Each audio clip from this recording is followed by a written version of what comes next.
Reliability, responsibility, and gullibility, we must tell you the views represented on this show are not necessarily those of this station or its management. This radio show contains differing points of view on current political topics, and due to the nature of its contents, it should be heard by everyone. Thank you for listening. 3, 2, 1.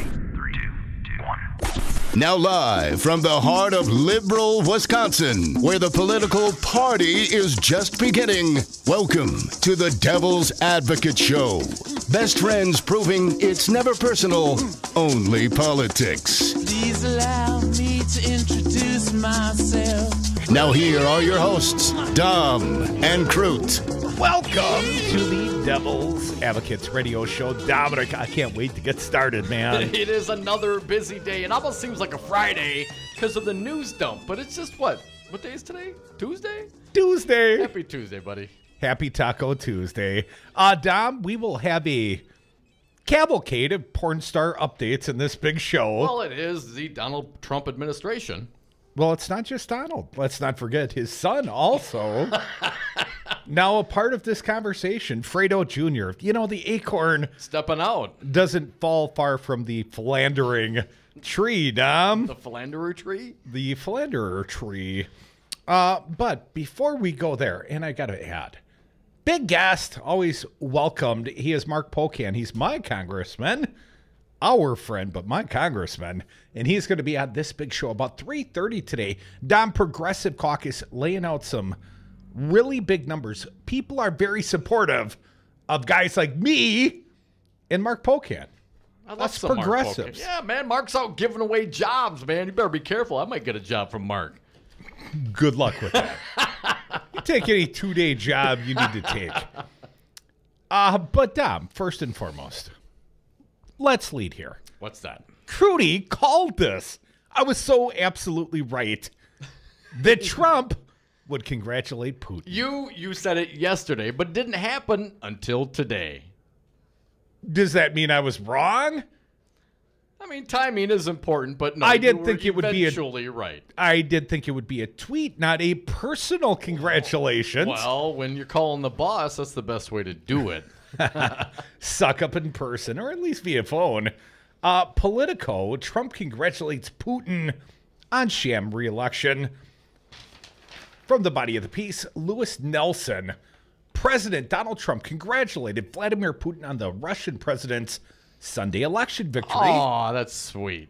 And predicted the two men will soon meet in person, but did not raise the subject of Russian cyber aggression or the recent nerve agent attack on British soil, widely attributed to Moscow. Well, and let's not forget, those are tough questions. Also didn't bring up the fact that the Russian government has control of our electrical and power grids. I mean, they can essentially shut down our power in this country right now? I know that is bothering you, but save it for Friday. That's when we air the grievances. Let's hear some. And let's not get too far afield. It's just one thing. On the congratulations of Putin before we hear it. All right. Doesn't this bother you? Just, I'm like John McCain. This, as a true patriot, bothers me quite a bit. A true patriot? Why are you so bothered, man? I mean, this is one head of state reaching out to another head of state to congratulate them on their very, very legitimate and real election success. What is this, a Ma Bell AT&T commercial? I mean, I know Donald Trump likes to reach out and touch people, but it's mostly of the female variety. Nice. Here it is, Donald Trump talking about his call with Putin. Fancy Brain, if you would, please cut number 89. I had a call with President Putin and congratulated him on the victory, his electoral victory.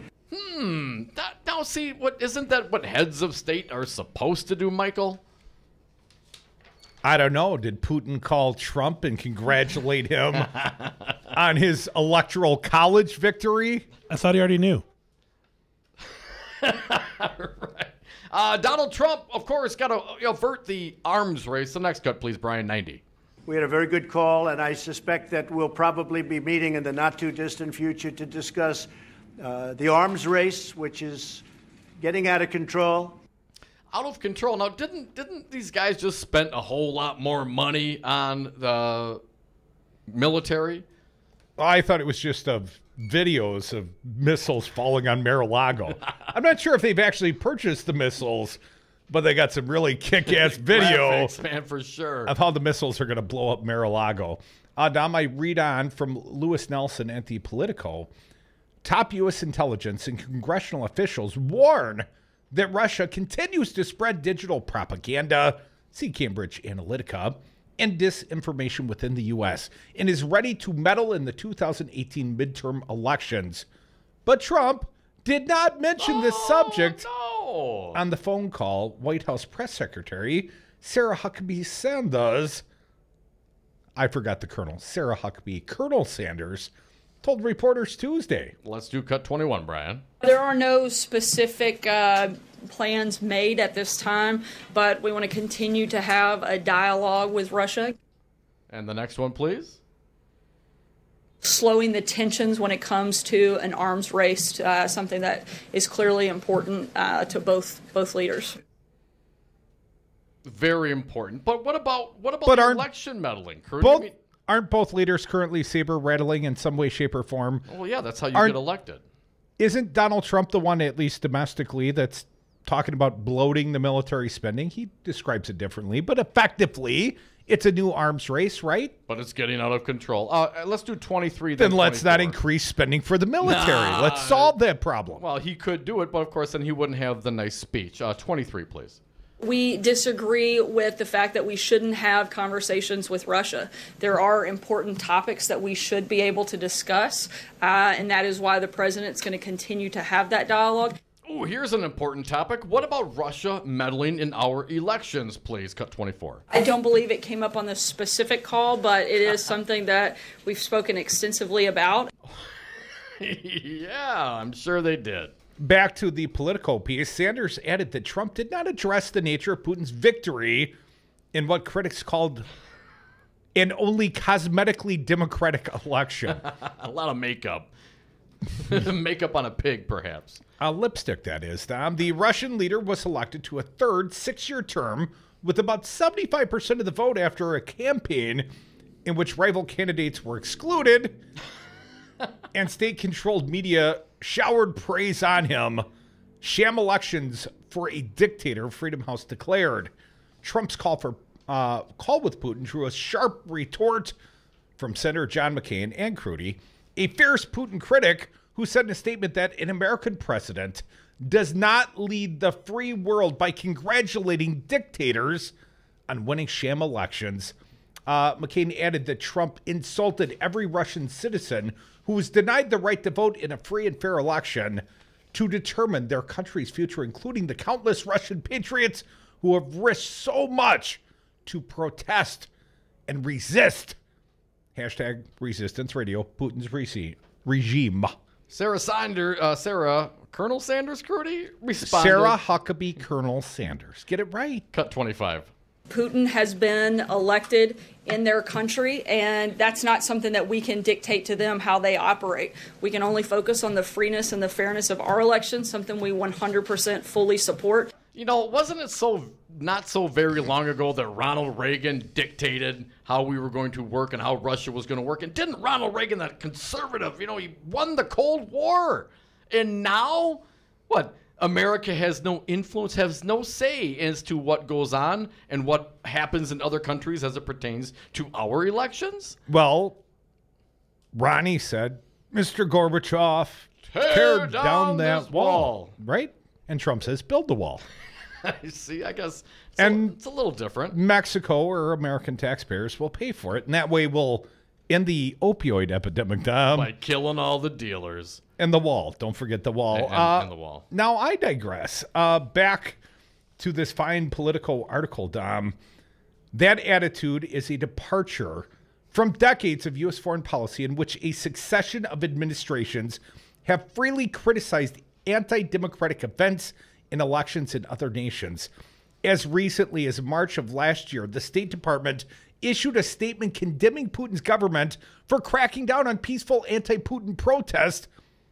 Not here in Wisconsin, Scott Walker. Oh, he does that same thing. Yeah, he doesn't like the protesters, especially the peaceful sort. But back to the quote, which the statement called an affront to core democratic values. Let's not forget, Scott Walker uses the same tactics as Vladimir Putin, Dom.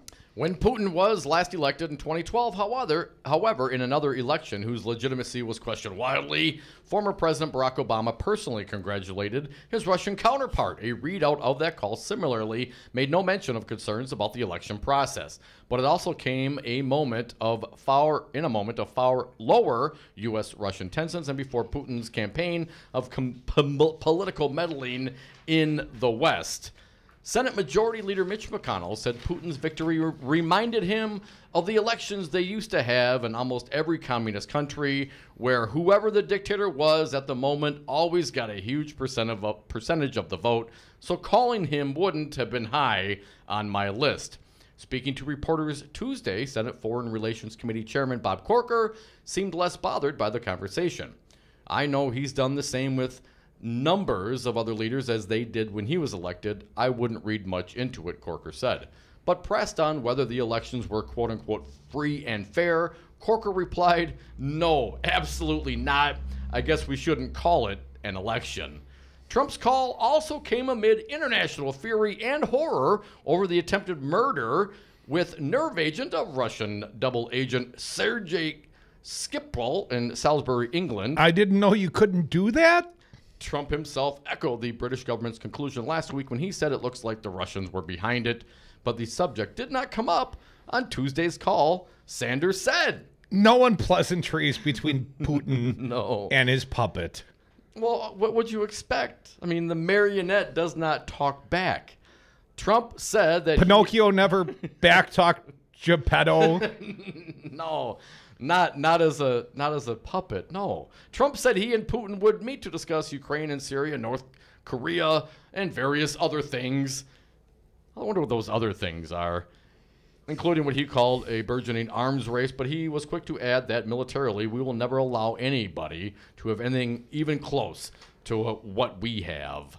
While Trump has denied any ties to Russia, he's been criticized often for his relatively warm stance towards the Kremlin, especially relative to his otherwise get-tough approach on foreign policy.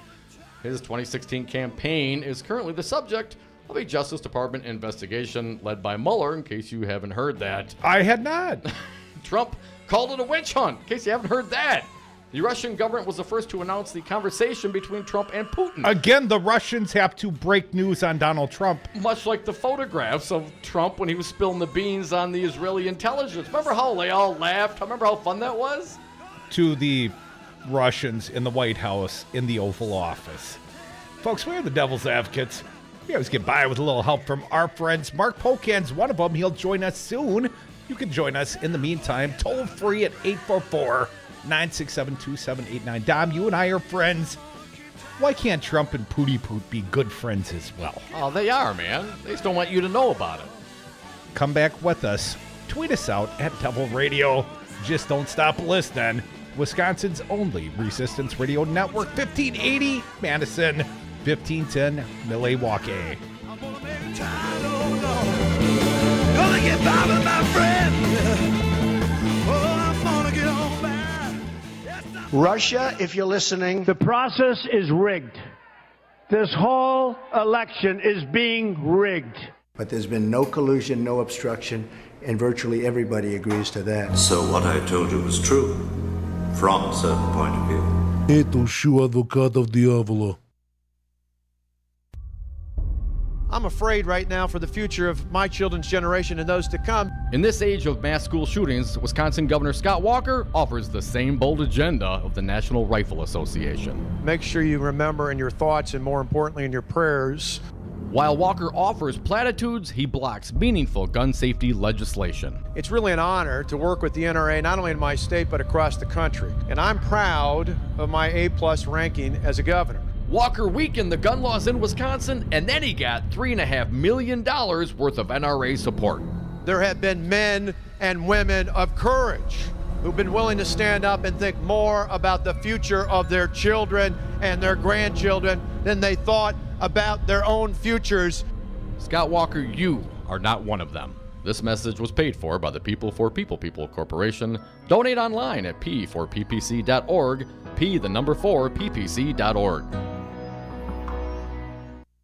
Have you outgrown your house? Are you sick of apartment living? Not ready to buy but know you need to move? Hi folks, this is Tom Hartman for CCL Management in Middleton. You should consider moving up to one of the finer rental homes CCL Management represents. Unique houses and condos, always clean, most are pet friendly. Visit cclmanagement.com today to find your new home. CCL Management, Dane County's premier leasing and property management company. Call CCL Management at 833-0009. That's 833-0009 or visit cclmanagement.com today. Tune in to The Resistance, Wisconsin's Resistance Radio. Start your weekday off with the Earl Ingram Show from 7 to 9 a.m. Next is the Stephanie Miller Show from 9 to 11. Then from 11 to 2, it's the Tom Hartman Program. At 2 o'clock, it's 414 Wisconsin. Then from 3 to 6, it's the Devil's Advocates. Mandatory listening. Wisconsin's Resistance Radio. So, Jesse, why should someone buying a home pay for an agent when they can go online or call the number on a for sale sign? Great questions. First of all, never call the number on a sign to see a home. That's the seller's agent, and they don't represent your interests.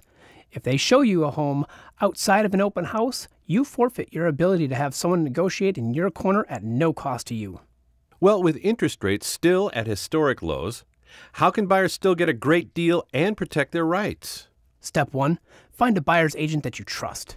Your agent will best find the home that fits your needs, anticipate problems, and negotiate on your behalf from offer through closing day. And most home listing contracts stipulate that the seller's agent pays for the buyer's commission. Solidarity Realty. They're real, they're solid, they're honest. Whether buying or selling in Madison or Dane County, call Solidarity Realty, 608-284-9311, or find them at solidarityrealty.com. I'm Andy Buck, and I'm proud to be union. Tell me about the underground economy. Well, the underground economy is essentially workers being exploited, and they're being exploited all over the state. They're working for no benefits, no retirement, and if you don't join your brothers and sisters, you don't respect your craft. Andy, why should I hire union? Crudy, you should hire union because you want the job done right the first time. We represent the highest skilled, safety-trained workers in the industries that we represent. Glazers, painters, and drywall finishers. Join us. Painters and Allied Trades, District Council 7. This message is for all of you sitting in the passenger seat. And apologies if it gets a little uncomfortable, but how does it feel to be at the mercy of someone who thinks a random text is more important than your life? Someone who takes their eyes off the road while speeding along in a 3-ton hunk of steel. Freaky, right? Well, why not just ask them to stop? Or better yet, volunteer to text for them. It might be a little awkward, but believe me, you'll live. Learn more at stoptextstoprex.org. Brought to you by the Ad Council and the National Highway Traffic Safety Administration.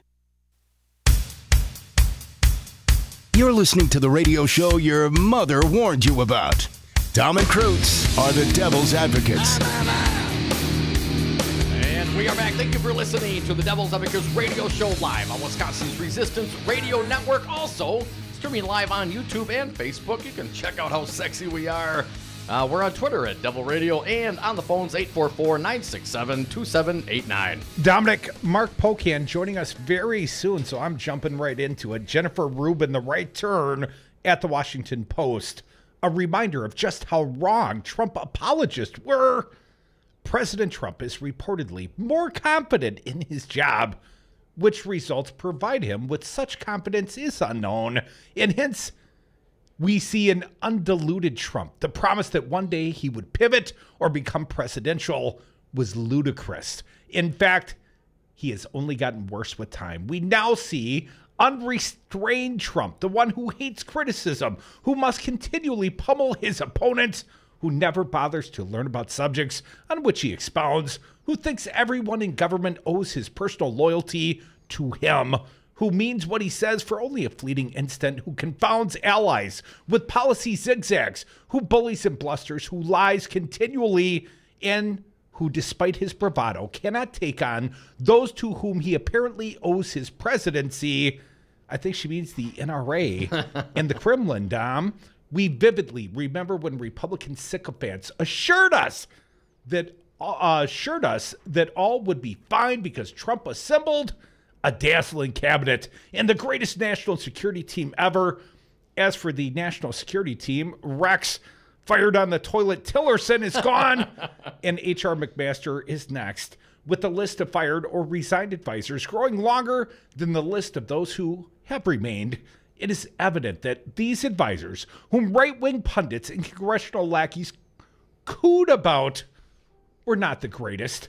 On the contrary, Trump surrounded himself with people like him, rich, ethically clueless, allergic to facts, and he eschewed people who either tell him no or tell him he is wrong. The promise of superior staff ignored that the president had no ability to select superior candidates and that he could not, in any case, direct them adequately enough to produce a functional executive branch. The promise that he would be saved by advisors with more intellect, temperament, and experience also ignored Trump's unwillingness to hire critics who voiced their qualms during the campaign. Those who had served at senior levels in prior administrations didn't come in.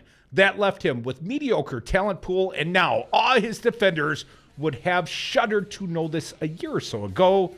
He's resorted to hiring TV personalities. Why not radio stars, Dom? Moreover, insistence on bringing with him the security blanket of family members who were neither competent nor ethically pristine meant that whomever he officially selected for top posts would have to deal with a competing power center, think Javanka, and hiring his daughter and son-in-law meant their conflicts of interest were ladled into a toxic brew of his own conflicts, non-transparent finances, and foreign emoluments.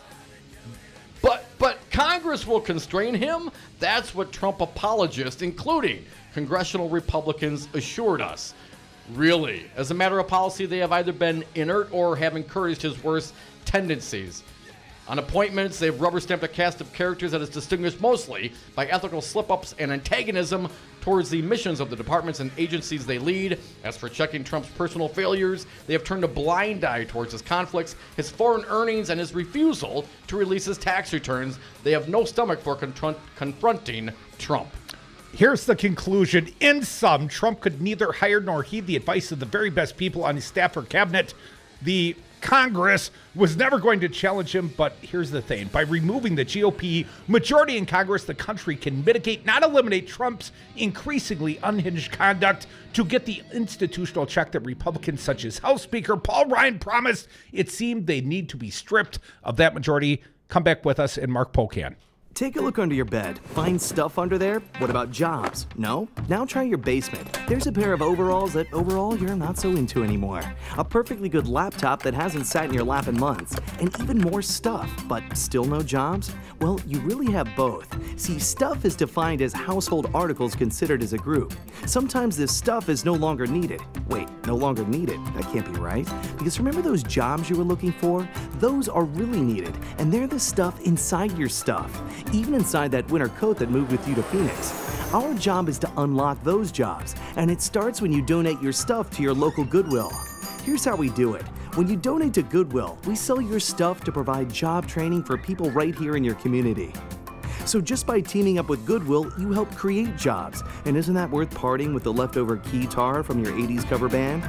Goodwill. Donate stuff, create jobs. Find your nearest donation center at goodwill.org. A message from Goodwill and the Ad Council. Hi, everybody. Did you know that Scott Walker spelled backwards is Wisconsin's Resistance Radio Network? I know, I was amazed too.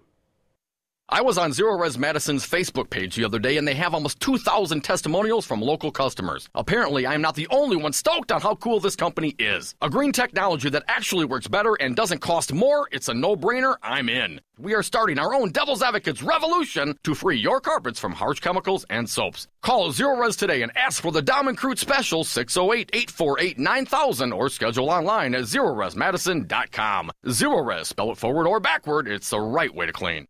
I'm Glendale Mayor Brian Kennedy, running for re-election in April. You can learn more about my campaign at kennedyforglendalemayor.com. I'm joined today by my friend Matt Flynn, former state Democratic Party chair and candidate for governor. Matt, why are you running for governor?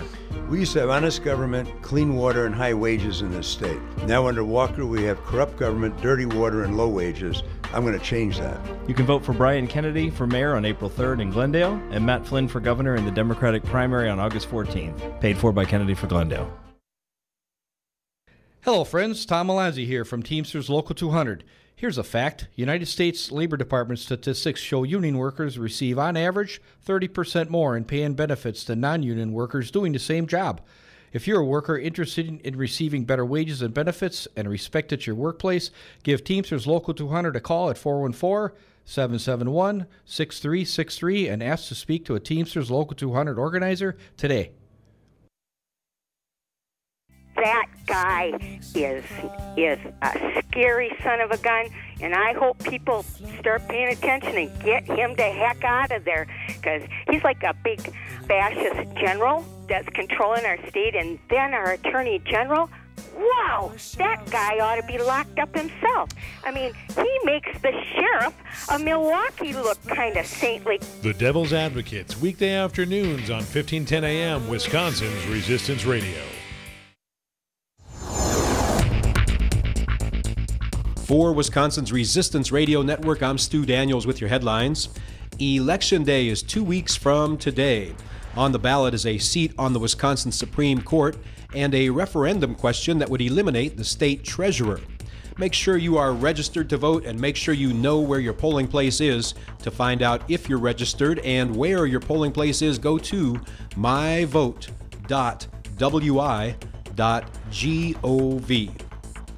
And this Saturday is the March for Our Lives in Washington, D.C. and other cities across the United States.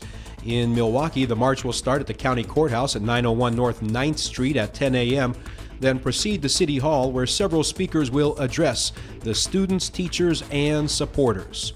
The event is scheduled to last until 3 p.m., and everyone is welcome. For Wisconsin's Resistance Radio Network, I'm Stu Daniels.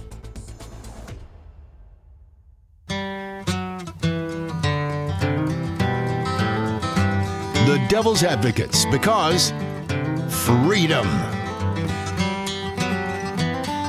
Welcome back to the Devil's Advocates Radio Show. Dominic, we welcome back a fine guest, a good friend. He's U.S. Representative Congressman Mark Pocan. Welcome back, Mark. Hey, guys. Glad to be here. Yeah, thank you, Mark. Mark, I got to tell you, man, these are strange times we live in, sir. Like 4 of the headlines today are about porn stars and lawsuits, but let's not start there, Mark. Let's start with the... Let's warm it up a little bit. Let's start with a sane conversation. We'll lead into the porn stars. Thanks, guys. The firing of the deputy director of the FBI Friday night. Mark, you offered Andrew McCabe a job. Has he called you back, sir? Is he on the staff yet? He's not on the staff yet. We actually have been in communication back and forth with folks that are working with him. I don't know if there's going to be an answer very imminent because he's also involved in a lawsuit over this. So, but what we wanted to do was make sure that there's a check and a balance in the system. And, what Donald Trump did was like a, old mafioso movie. He decided to come in and say, you mess with him, he's not just going to go after you, he's going to go after your family, your pension, your future. He's going to destroy you. And he wants to send a message to anyone that would share information, with anyone doing the Mueller investigation or other, that if they cross him, there's a price to be paid. And what we didn't want to do is leave that be the final answer, because there is a check in the system, and we could offer him a job under federal employment so that he could still get his full pension and let people know that, don't be afraid of the big bad wolf. We're going to make sure that you're still protected. So, a number of others have since offered jobs. For all likelihood, he may want something still directly in law enforcement, if it only is for a short period of time. But it just, that morning when I read it, it's like, this is Donald Trump, right? He lacks human decency. It's a character flaw. The last thing you really want for a character and a president is cruelty, and yet that's all this guy is. And, we just thought, the Wisconsin way, right? Let's fix this. Going after someone's pension is, you're going after their lives. And because of it, I think, the good news is a lot of people, I was surprised, including conservatives, people in law enforcement came back and thanked me because, again, you go after someone's pension, and maybe if you're, a rich dude like Trump, you don't think twice about your pension. But for most people, that's all you got when you retire, and that and a little bit of Social Security, and, you're really threatening someone's life. Well, Mark, not all the conservatives, not all the Republicans, were thanking you, sir. I listened to a little right-wing talk radio the other day. You were being villainized. I think Nurse Ratched herself, Leah Vukmer, was tweeting you out, Mark. Apparently, you're un-American for making an offer of this sort. Mark, any response to the haters? Yeah, the good news is she's never going to be working in a federal job unless she gets hired by Donald Trump, so I'm not too worried. Mark, I see the Progressive Caucus has some new propositions. You guys have some new polling back. You lead that outfit. At least you're a big part of the, Democratic Progressive Caucus. Mark, what are the issues of 2018 in the opinion of the progressives, or at least in the polling of the progressives? So here's what we did, and I don't think this has been done by another one of the values-based caucuses, at least in most people's recent memory, but we actually paid big dollars to do a nationwide poll in 30 swing districts and also some progressive surge voters, the people who don't always come out but tend to vote progressive, to test a variety of issues. And, so often we're told things won't work, progressive issues don't work, look, Connor Lamb won and he's not a progressive. Well, you know what? Connor Lamb ran on a populist progressive economic message, supporting trade unions, the Democratic position on trade, protecting and preserving Social Security and Medicare, all things that we tested. And when you look at those issues, healthcare, whether it be some sort of single payer or Medicare for all, going after pharmaceutical companies who are ripping consumers off, going after Wall Street and big corporations, those things all pull off the charts with swing voters in swing districts. And we just released officially today the results from that poll. And again, we're just trying to make sure that as people look at November, don't be afraid of being authentic. Don't be afraid of having values. When you do, people will reward you with this thing called votes. And that's how you can get elected. So we were just showing that today in the polling that we released. Folks, you're listening to the Devil's Advocates radio show on Wisconsin's Resistance Radio Network. Our pal, Congressman Mark Pocan, joins us on the phone. Mark, when you talk about some of those items there, saving Social Security and Medicare and insurance, I actually heard those words come out of Donald Trump's mouth when he was running. Insurance for all. We're going to save Social Security. He said these things when he was running for the presidency. Obviously, he did not mean them, but it seems like at least the people who are voting, they voted him in based on those words. And we had a Trump supporter on yesterday, Craig Moss. He used to follow him around the Trump troubadour, who is no longer a fan. I think people who believed what Trump was selling them are slowly starting to see the light. Do you think that is it that simple? I mean, stick with your guns, stick with what you believe, and the people will follow you? Well, the people already are there. If the people lead, eventually the leaders will follow. What we showed with the polling, again, is the people already are there on all these issues. So you're right. Donald Trump said the right words. He just didn't actually mean them. He polls well when he says drain the swamp, but the reality is he built a high-rise condo on the swamp. And, when we go after the real swamp creatures, which are the people that he's put in the cabinet and others in government, and go after the big corporations and go after Wall Street, swing voters are wildly enthusiastic about that kind of a message because they do know that the economy is rigged, and it's not rigged for them. It's rigged for the special interests. So, what we're just trying to do is make sure people understand, be honest, be authentic, talk about issues in a populist, progressive way because the people are already there, and they're just waiting for someone to show that they care more about them than a special interest that writes a big not a paycheck, but a campaign check, right? That's what people are tired of. So that's what our polling showed. I think what you just said about Donald Trump, you're right. I mean, he won Wisconsin talking about trade in a way that Democrats talk about trade. We're yet to see if he really means it. I think he comes at trade in a very different way than we do. I think he does it, because he's xenophobic. We do it because we care about labor rights and environmental standards and sovereignty around things like ISDS provisions, which get deep in the weeds. But the bottom line is, even a broken clock can be right twice a day, and Donald Trump occasionally is right, and we just have to occasionally admit when that's true, but it may not be for the reasons that you and I may think. Well, Mark, these are strange times. Did you happen to see, or have you seen any of the reporting on the Cambridge Analytica, their influence, what they have been caught on undercover video of saying and manipulating data and doing honeypots and setting people up in countries, and presumably, they operate in the United States. I want to get your opinion on this, sir. I mean, it doesn't seem to me so easy as this to stick to your progressive roots and run, and if people are there, they'll follow you, when there's this kind of invisible hand influencing what people are seeing and how they're seeing it and the messaging. I want to get your thoughts on Cambridge. Sure. So I've seen just a little bit of that, I'll be real honest, but here's what I would offer. Generally, conservatives have the money. We have the people and the issues, right? The people agree with our values more than theirs. So they're going to do all kinds of subterfuge with their money to try to influence people either to not, to think you're saying something different or to not agree with you. But the bottom line is, again, if we are authentic and honest in what we believe, and we actually are believing in standing up to the corporate special interests and to Wall Street, and we really vote and introduce bills and do things to affect that, they'll be there for us and we can win elections. But they're going to spend money to make you not want to come out and vote so they can just get their folks out. I'll tell you, this is not the year a lot of their stuff's going to work. People are more than frustrated. We see our base coming out in great numbers. Their base isn't exactly thrilled with Donald Trump. Which probably is going to bring us to that porn star real soon. And I also think there's another factor out there that I think, again, this human decentness issue that I talked about with Andrew McCabe.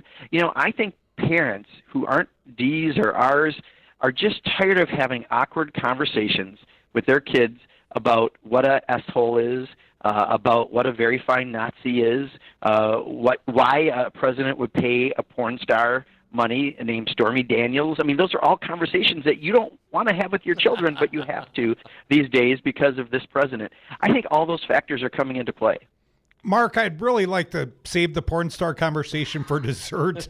I've got to ask you, sir, obviously the firing of Andrew McCabe, perhaps to send a message, perhaps just vindictiveness, but since that has happened, we have seen Donald Trump through Tweetstorm, through legal counsel, turn up the heat on Robert Mueller. Mark, what do you think the likelihood that Trump will go full Monty, fire Mueller, and shift this country into a constitutional crisis?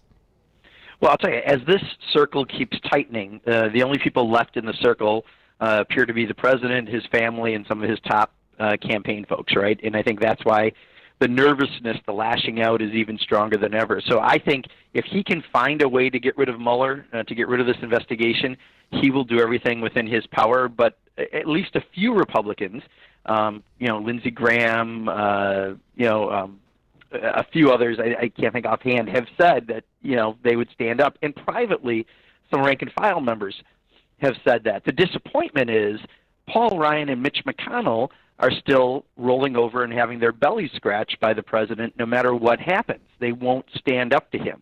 And, we are a separate co-equal branch of government. Paul Ryan is not the junior staffer on the White House staff, and yet he acts like it. And that's where we've got to see the change happen. Well, Mark, my understanding, Speaker Paul Ryan has received assurances that Trump does not intend to fire Mueller, but when questioned, would not disclose who assured him. Congressman, how reassuring do you find this news? As reassuring as you do, right? I mean, this is, the lack of any backbone from the Republican leadership has been amazing, right? That they won't challenge him on anything. I mean, we're a co-equal branch of government. We're a separate branch of government. We have rights and responsibilities. That's a check and the balance in the system.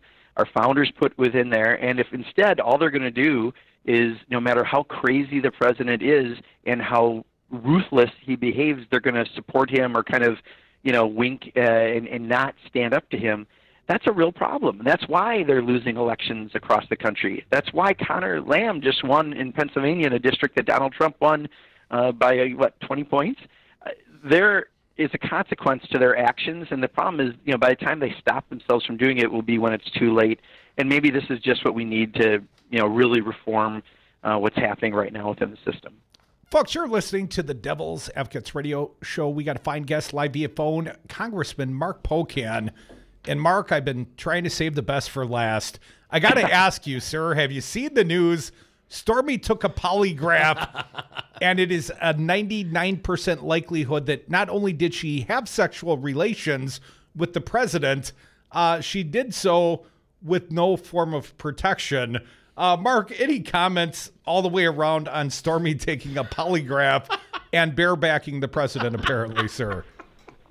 I think this is what I'm supposed to say. I have a haircut appointment. You know, Ron Johnson gave us the Sergeant Schultz the other day, sir. I know nothing. Yeah, who would pay someone $130,000 and have a non-disclosure agreement and then be suing for 20 times you broke it if there's not something there? I mean, this is another one where, I've started to use the Midwest doesn't pass the smell test. I try to explain to reporters here in the Beltway who sometimes, don't get out of the Beltway too often. No one really thinks that, they didn't have a relationship. And, the fact that the far right can sit there and bend their morals to allow this as long as, he makes sure that no one ever has an abortion. I mean, this is just, we're watching this unfold, and this is the sort of thing, guys, that's going to get him in trouble. It's far harder to go down and prove collusion than it is to prove obstruction or something like this with Stormy Daniels. So if you're looking for where the president gets in trouble, it is far more likely to happen over Stormy Daniels than some other issues. Well, and there are at least two other lawsuits, Mark, that we won't have time to discuss, but I want to ask you to help me check the logic of this. So the president has denied having sexual relations, but his attorney, unbeknownst to the president, paid Stormy Daniels $130,000 from the HELOC, facilitated it, if you will. Now he's going to take a vacation. He's going to get rich by suing Stormy Daniels for $20 million for disclosing things that, according to the president, never happened. Well, Mark, how can you sue for disclosing incidents if they never happened, sir? I'll tell you, I can't wait for the 60 Minutes interview. You got your TiVo set for Sunday night, Mark? I'll tell you, it is going to be a very interesting interview, and luckily, as everything else, they've ineptly handled their spin on this, and all they've done is create more and more attention to it. I think the real test, guys, will be how does some of these people who defend him on everything, who claim that it's moral values matter, and then accept his behavior on this, that's going to be the real test. Let's find out who the charlatans are and who actually has moral values. That's going to be what we learn come Mark, Monday. I think we know who the charlatans are, and those are the ones that are hypocritical on the moral side. But personally, Mark, I don't care who's having sex with who. If you want the discussion about was the $130,000 a campaign contribution, sure. But those things don't matter to me. What matters to me is that Trump picked up the phone today and called Putin to congratulate him on his electoral victory. Didn't mention Russian involvement in our election. Didn't mention the fact that we got hackers from Russia that apparently can get control of our nuclear facilities. And, meeting in Trump Tower and whatever else the rabbit hole might produce. Those are the things that bother me, Mark. Yeah, I'm not disagreeing. I'm just saying Stormy Daniels has the potential to take the president down. And those kind of issues more than perhaps collusion. But the fact that Donald Trump has this intense man crush on Vladimir Putin and is just sorry that he can't be Putin-like himself by, poisoning his opponents or whatever, well, getting rid of his opponents in some way. Mark? What if it's president control? Forever? I mean, this is what he's jealous about, and also I think we all know that there could be more to what Putin has over this president, but that's what we're going to find out hopefully with the Mueller investigation. Our good friend, Congressman Mark Pocan, thank you so much for joining us today. Look forward to seeing you Saturday, Mark, at the Grassroots Festival in Mazomanie, perhaps at the Capitol as well. Big march up there. Mark, thank you so much for what you do. All right, thank I you, will sir. be at both, guys. Thanks so much. Appreciate it. Come back with us. More Devil's Advocates. I get home before daylight, just might get some sleep tonight. Keep America great Exclamation point. Businesses today thrive and survive with technology. At Five Nines, we provide businesses with the IT tools they need to stay relevant. We offer enterprise-level solutions at competitive prices. I'm Todd Stryker, President and CEO of Five Nines. Let us manage your IT so you can focus on more important things, like running your business. Check us out at 5nines.com. That's the number 5, NINES.com. Dad, this is fun. I didn't think I'd like kayaking. Well, I'm glad you enjoyed it, but I think it's time to head back in. Okay. Can we come back? Sure. Hey, be careful getting out of the boat. It's a kayak, Dad. I'm gonna return the kayak. Can we walk home? How about a taxi? It's a short fare from your neighborhood to your naturehood. Visit discovertheforest.org to find a neighborhood park or green space near you. Brought to you by the Ad Council and the U.S. Forest Service. You wanted to see me? Yes, please, have a seat. So here's the thing. When this company brought you on, we took a chance on you. You didn't have that 4-year college degree we typically look for. Right. But we gave you a shot anyway. And since then, you've worked incredibly hard and given it your all. Thanks. You've been an important asset to the team, but I don't think you can be an intern here anymore. We want to hire you.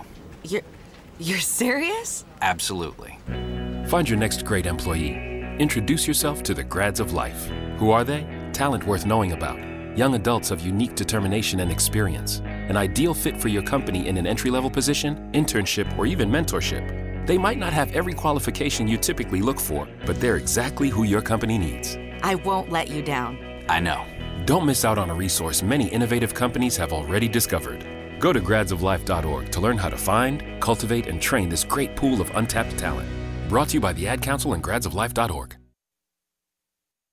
Wisconsin's doing terribly. The roads are a disaster because they don't have any money to rebuild them. They're borrowing money like crazy. They projected a $1 billion surplus, and it turns out to be a deficit of $2.2 billion. The schools are a disaster. The hospitals and education is a disaster. And when I see Scott Walker with his little motorcycle and he puts his helmet on and he gets off and he makes a speech, but he's always riding like, he gets off a bike like he's a big tough guy, okay, or a little tough guy.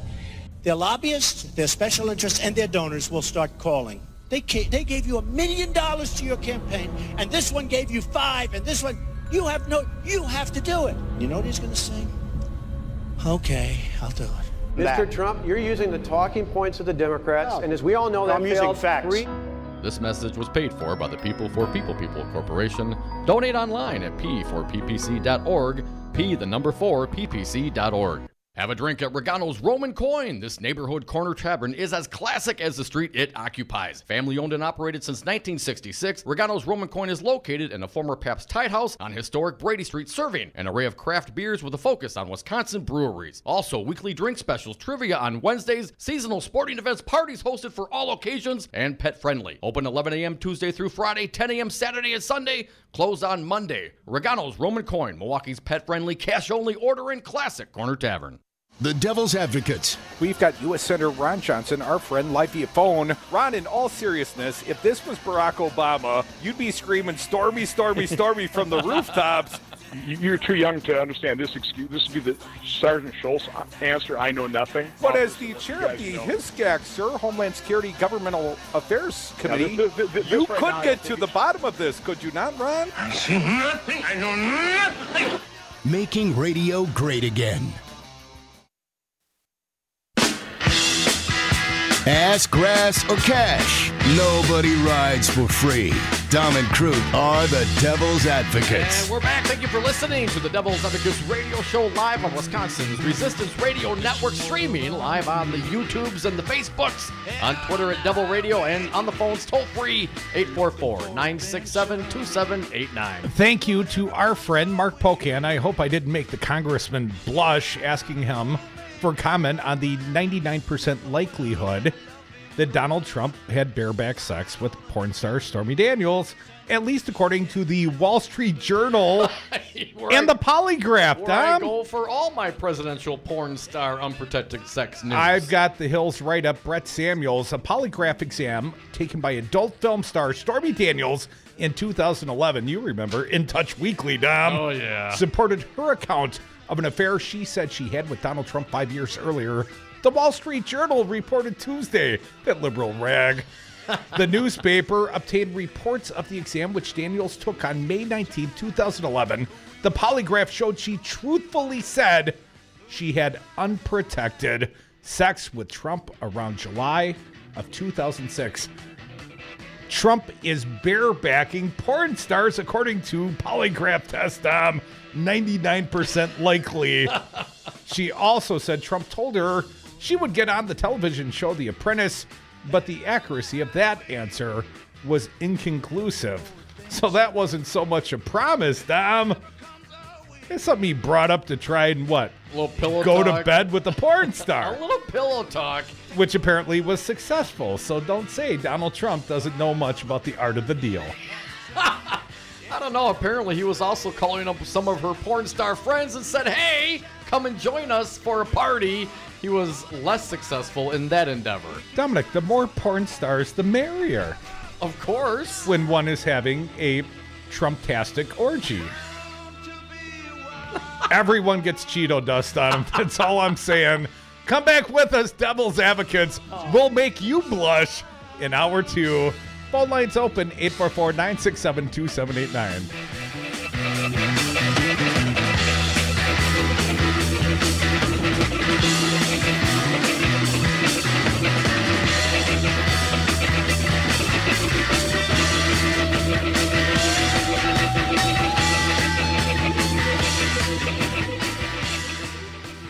We should find out what the hell is going on. We're like the stupid people. Do you own a rental property, or would you like to partner with a rental investment team? Call the pros you can trust at CCL Management. Rental expertise second to none, a general contractor on staff to direct repairs and improvements, and real estate brokerage services tailored to the small investor. If you're ready to invest in rental property or just need professionals to manage your real estate portfolio, call us, CCL Management, at 608-833-0009 or visit us on the web at cclmanagement.com. Hi, this is Brad Saug, owner of Zero Res Madison Carpet Cleaning. Zero Res is the best new technology in carpet cleaning. We have a patented process using empowered water, a high-tech process in which we force the water to act like soap.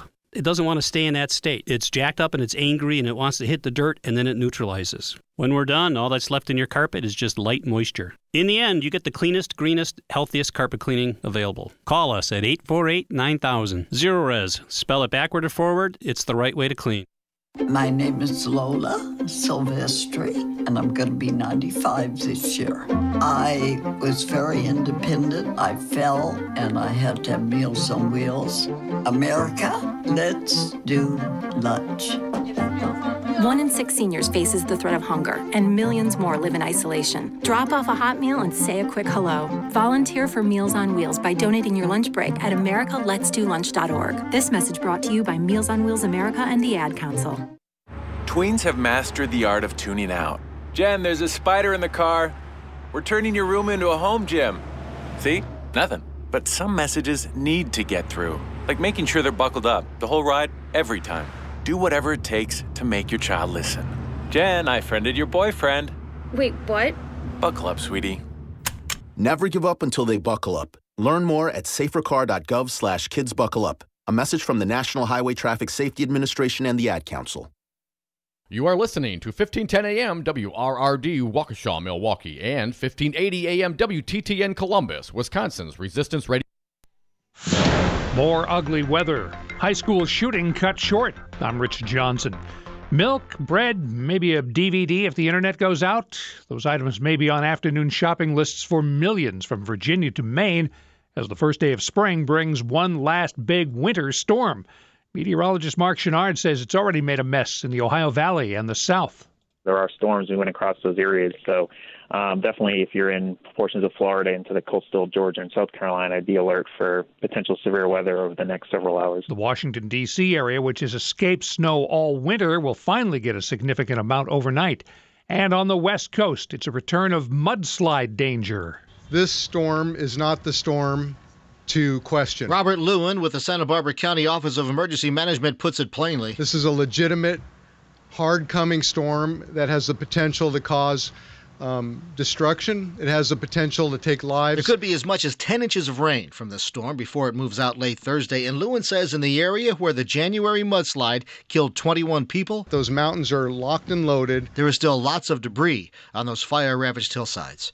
Jim Roop, Los Angeles. A summit sometime soon is what President Trump says. He discussed today in a phone call with Russian President Putin. He also complimented Putin on his re-election. Senator John McCain quickly wrote, "You don't lead the free world by congratulating dictators on winning sham elections." High praise for a police officer who had to pull the trigger today and kill a 17-year-old high school student. While it's still tragic, he may have saved other people's lives. Maryland Governor Larry Hogan on the campus security officer at Great Mills High in St. Mary's County who shot a student who had just shot 2 other students. They survived, although one's critical. It's a murder charge against a Minneapolis police officer who shot and killed a woman last summer as she walked up to his patrol car after she had reported a possible crime. I'm Richard Johnson.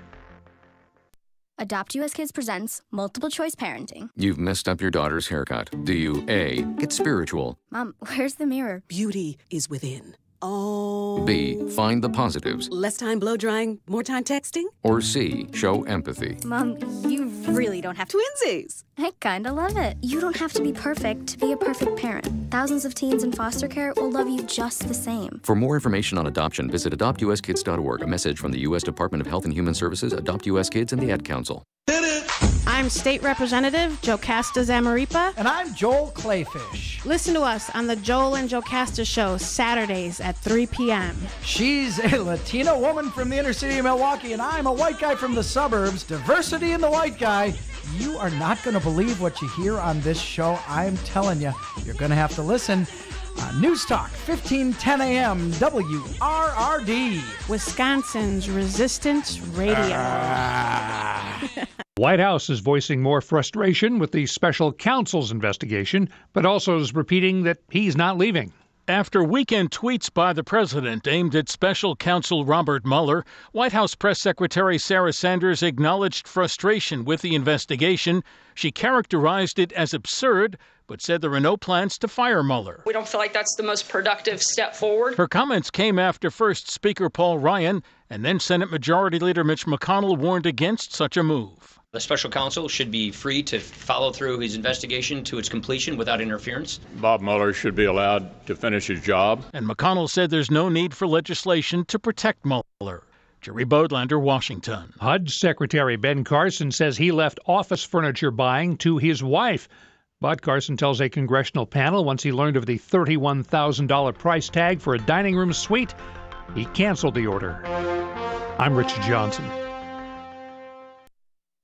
Hello, I'm State Senator LaTanya Johnson. Making sure Wisconsin residents continue to have equal and fair access to voting is very important to me. Here are some key things you should know. Wisconsin requires a photo ID, and chances are you already have what you need to vote. A Wisconsin DMV-issued driver's license. You can use this even if it's revoked or suspended. A Wisconsin DMV-issued identification card. A military ID issued by the U.S. Uniformed Services, or a U.S. passport book or card. You can use these items even if they're expired, as long as the expiration date is after the most recent general election held on November 8, 2016. For more information about registering to vote, please visit myvote.wi.gov or call the Wisconsin Election Commission Help Desk at 608-261-2028. We won't be taken for granted. This message was brought to you by WRRD 1510 AM. For Wisconsin's Resistance Radio Network, I'm Stu Daniels with your headlines. The plan to close the Lincoln Hills teen prison may be falling apart because the state Senate and Assembly cannot agree on the same plan. Governor Walker's plan to increase school safety may be collapsing because Republican lawmakers cannot agree on a few minor details. the state Senate killed a bill that would have helped Wisconsin National Guard soldiers who are also college students. The Germantown Village Board has accepted the resignation of the village's fire chief due to an undisclosed personnel matter. And the Bucks lost to the Cavaliers last night 124-117. Outside today, partly sunny and breezy. Tonight, mostly cloudy, lows in the mid-20s. Partly sunny tomorrow, highs in the mid-30s. For Thursday, sunshine with highs in the mid-40s. For Wisconsin's Resistance Radio Network, I'm Stu Daniels. The following program is a presentation of DC Communications, LLC. Warning, you are about to listen to the greatest radio show ever. And due to contractual obligations and to shield our airwaves corporate licensees from any semblance of liability, responsibility, and gullibility, we must tell you the views represented on this show are not necessarily those of this station or its management. This radio show contains differing points of view on current political topics, and due to the nature of its contents, it should be heard by everyone. Thank you for listening. Now live from the heart of liberal Wisconsin, where the political party is just beginning, welcome to the Devil's Advocate Show. Best friends proving it's never personal, only politics. Please allow me to introduce myself. Now here are your hosts, Dom and Crute. Welcome back. Hour 2 of the Devil's Advocates radio show. Dominic, I got to tell you, man, I'm going through the, let's call them the newspapers, but of course I'm reading most of them online today. And there were just a sequence of stories, and they were all about Trump's sex life. In some way, shape, or form. They all related. Why? See, this is what's terrible about this administration. To Orange Cheetos, Little Cheeto, Dom. Why must we be subjected to information about Trump's sex life? Because he continues to try and shut the women up. And of course, it would seem, at least according to the reporting I've read, Dom, most of his cheating goes on, when his wife's pregnant? Oh, it's the best time to cheat. For the woman, because she can't get pregnant twice, Dom. But for the man, when your wife's laid up with the baby, you're supposed to be loyal, right? Oh, not barebacking porn stars? Well, I thought of you the whole time, honey. Just because, according to the Wall Street Journal, there is a 99% likelihood that the president of the United States had a sexual relationship with porn star Stormy Daniels and did not use prophylactics, i.e. barebacked her. Dom, I can't believe you can't move on beyond that headline. Well, it is the Wall Street Journal. I'm just reading the news. Well, I'm going to move on to thehill.com. Rebecca Savransky, ex-Playboy model who alleges, Trump, I don't know what the headline says. It got chopped off, Dom.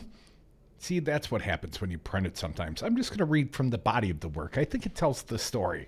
A former Playboy model on Tuesday sued the company that owns the National Enquirer so she could break her silence about an alleged affair she claims she had with President Trump. Oh, wait. So this is a former Playboy model. This is different than the porn star. Her name is Karen McDougal. Karen, not Stormy. Okay. Not Stormy. Stormy Daniels took the polygraph, gave the In Touch Weekly interview.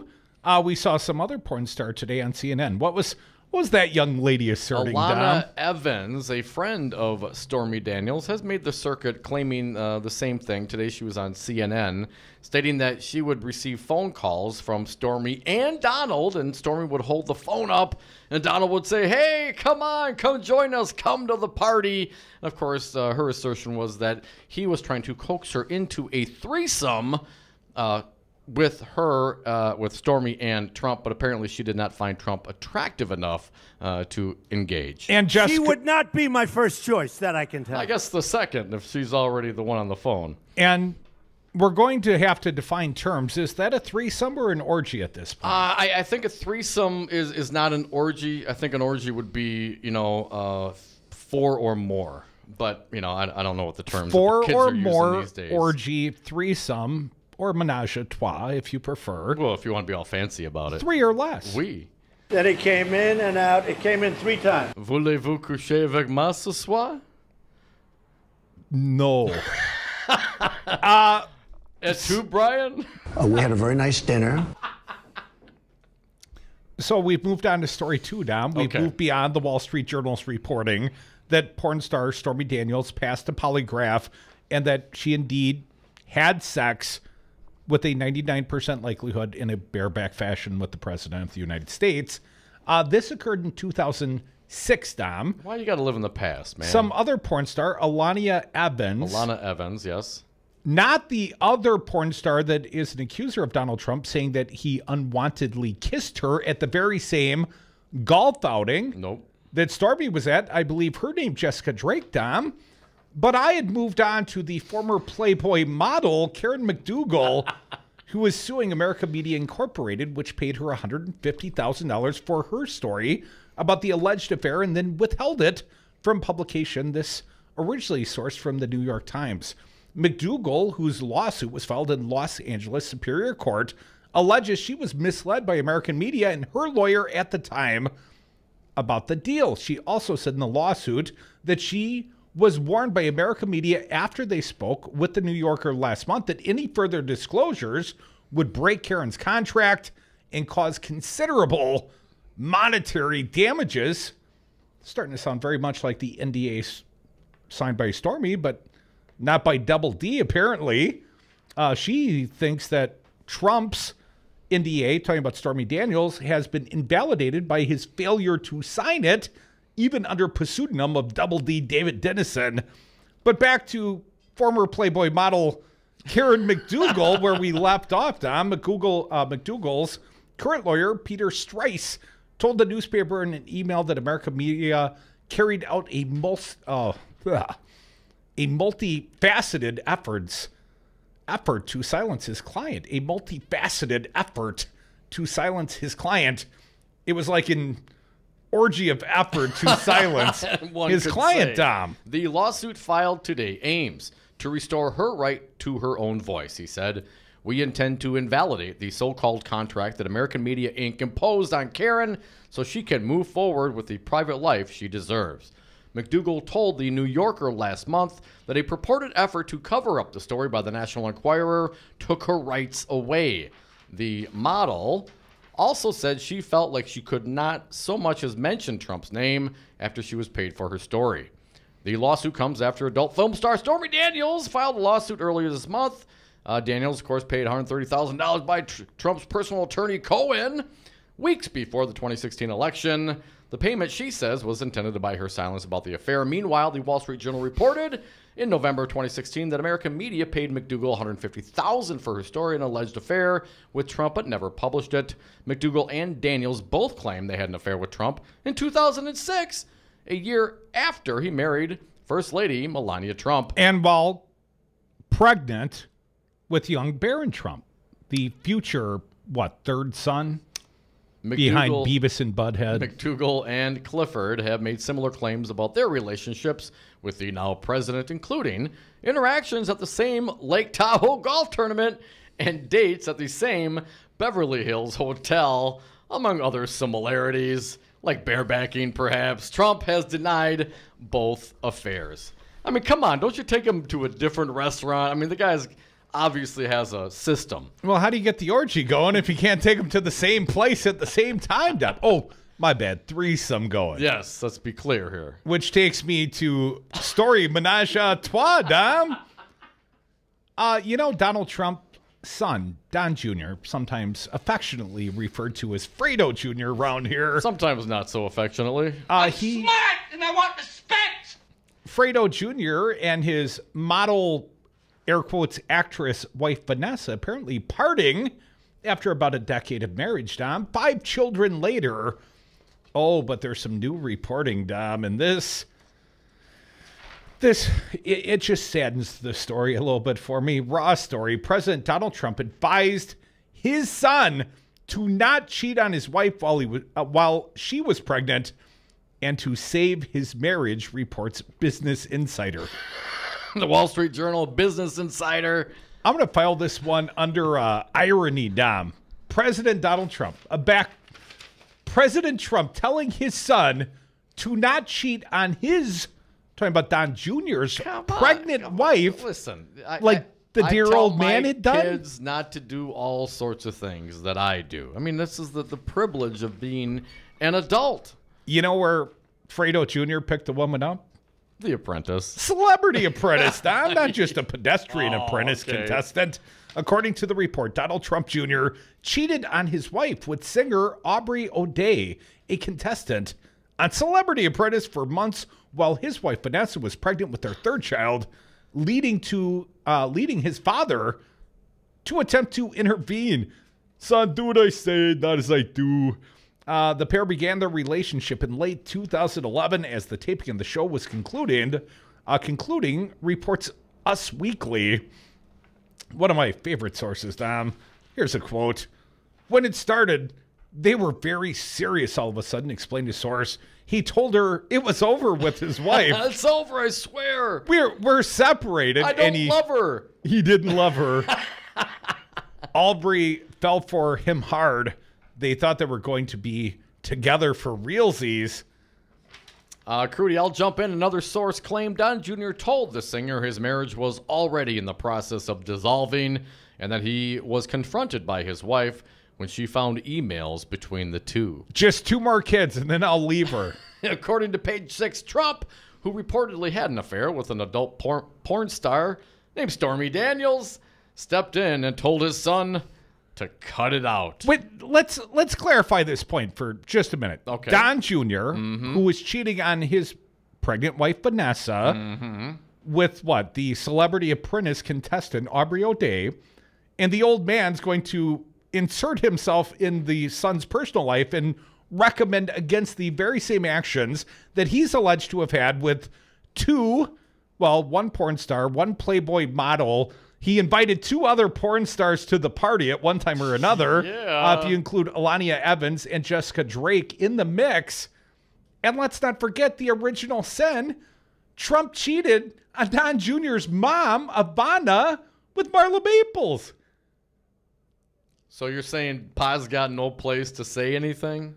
Maybe just, multiple open marriages. I'm not clear how you describe here's the deal. The pattern, but it repeats itself. This pattern of sin. Pa's got the money, right? Begotten from father to the son. Pa's got the money. The old man's got the money. So he's going to tell the kid what to do, even if it's, hypocritical. If you look at his own behavior, that's not the point. Now, I had seen reporting that said Vanessa Trump was being, I don't want to say starved out, but wasn't even able to pick up a dinner check because the husband, Donald Trump Jr., Fredo, wouldn't give her any money. She was to the point of borrowing money from her mom, or so it had been reported, although she denies those reports. Don Jr. and Don Sr., like father, like son. I mean, what a great example for our children to look up. You can be anything, folks. You could be president of the United States. I bet you Don Sr., Cheeto Messiah, I bet he was a little disappointed in the son. She's not a porn star, Don. Well, he got caught, too. I mean, she busted him with emails. Who gets caught with emails? Didn't Trump Jr. What are you, a rookie? Bust the old man with the porn star Stormy Daniels at some party? And, oh, no, it was Pam McDougal, the Playboy model, and the son commented that she was the foxiest woman there. Like I said, like father, like son. More Devil's Advocates. We'll be right back. 844-967-2789. Tell us all about it.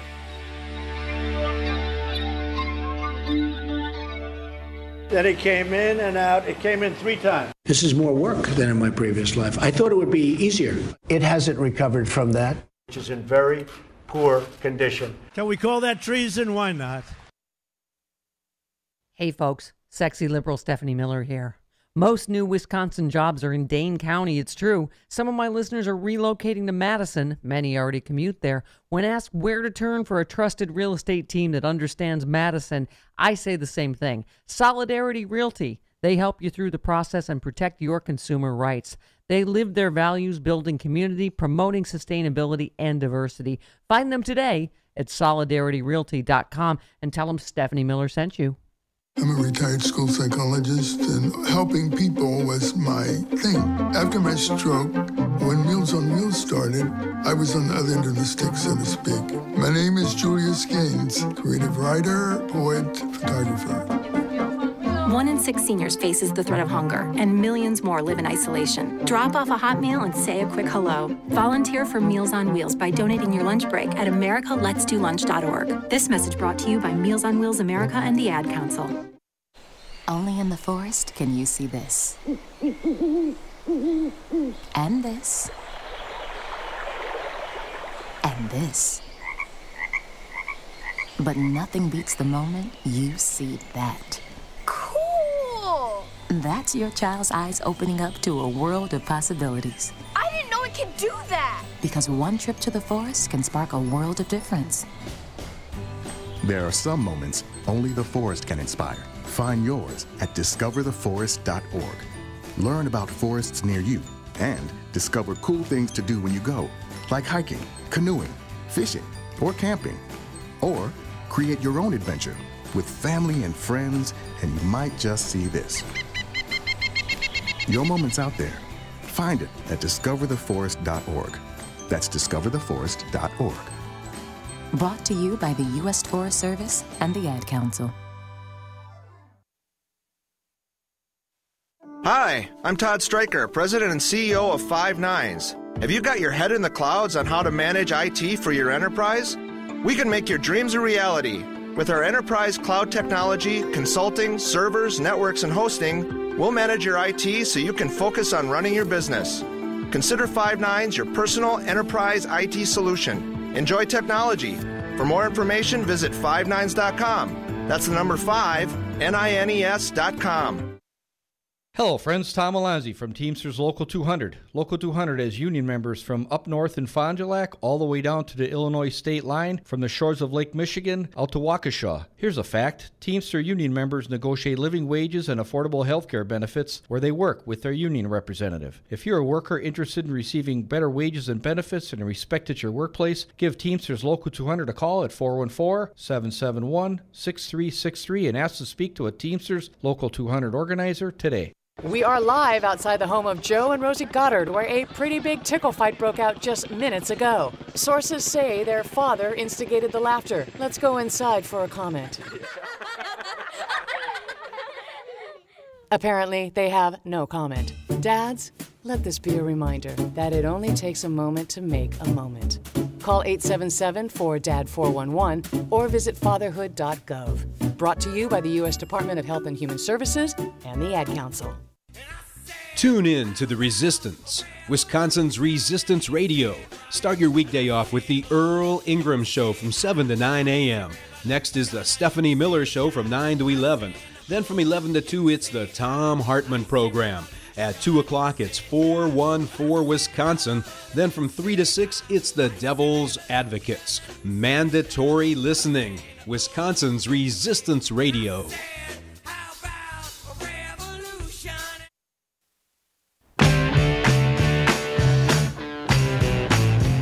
The Devil's Advocates, because it's always 420 somewhere. And we are back from the 420 break. Thank you so much for listening to the Devil's Advocates radio show. We are on Wisconsin's Resistance Radio Network. You can join us on the phones, 844-967-2789. And Dominic, for those scoring at home, the Wall Street Journal reporting today that Stormy Daniels passed a polygraph, 99% assurity that she had sex with Donald Trump, and they did not use protection. And I see literally right now on CNN a photograph of Stormy Daniels in the polygraph chair. You know, they've got the biological straps on her. Dom, it looks a little bit like bondage to me. Yeah. Stormy, very voluptuous. Perhaps a false reading, Dom. You know, a little too much silicone in the way to get accurate readings. But anywho, there was also Pam McDougal, the Playboy model. I misstated. I said Don Jr. said she was the prettiest girl at the party. Who, in fact, said that, Dom? From the New York Post, this is what McDougal was saying. At an apprentice bash at the Playboy Mansion, McDougal said Trump told her he asked his son Eric who he thought was the most beautiful girl here, and Eric pointed to me. Mr. T said he has great taste, and we laughed. Because, of course, she knew that Trump was going home with her that night.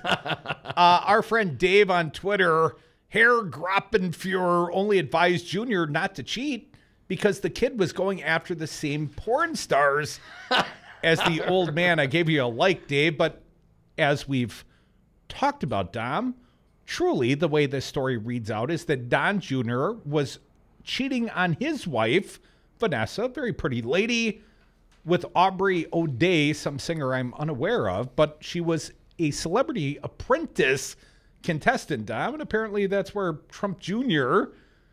was spending his time while his wife was pregnant with their third of 5 children. Marriage dissolving, 2 more kids, and I'll leave her.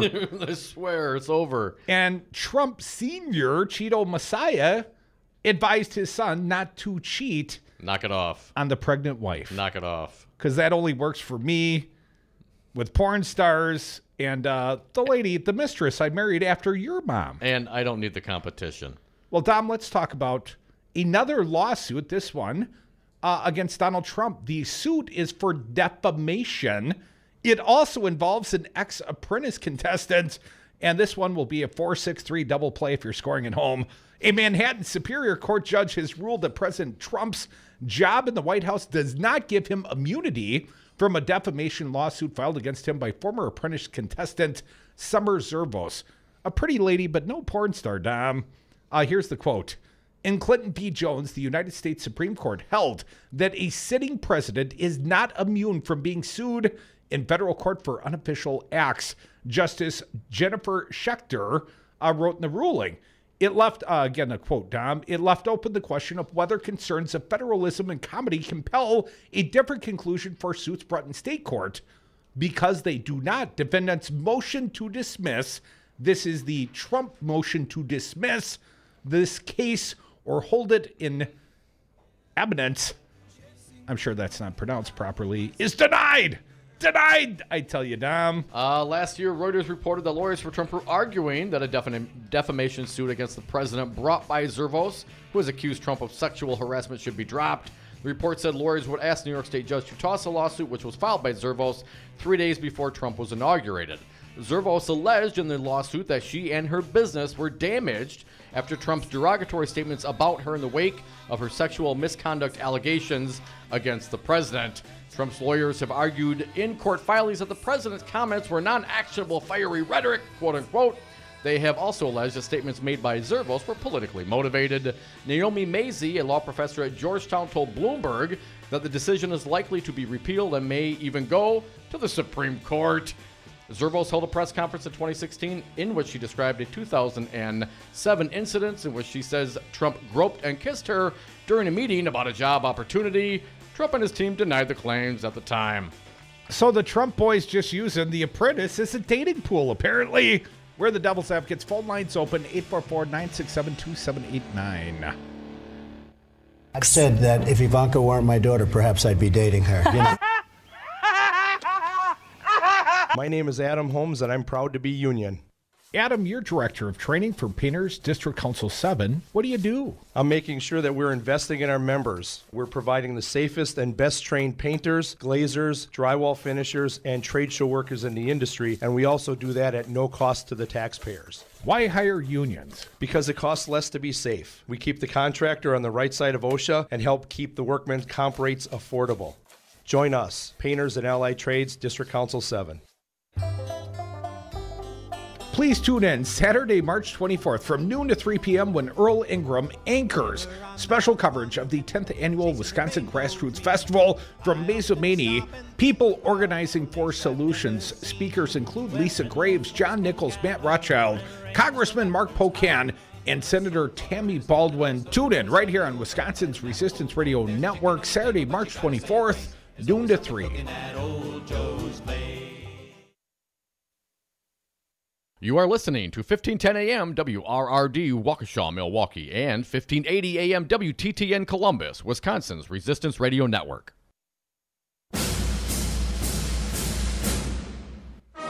We are the People for People, People Corporation. We are a registered 501c3, totally legit, What do?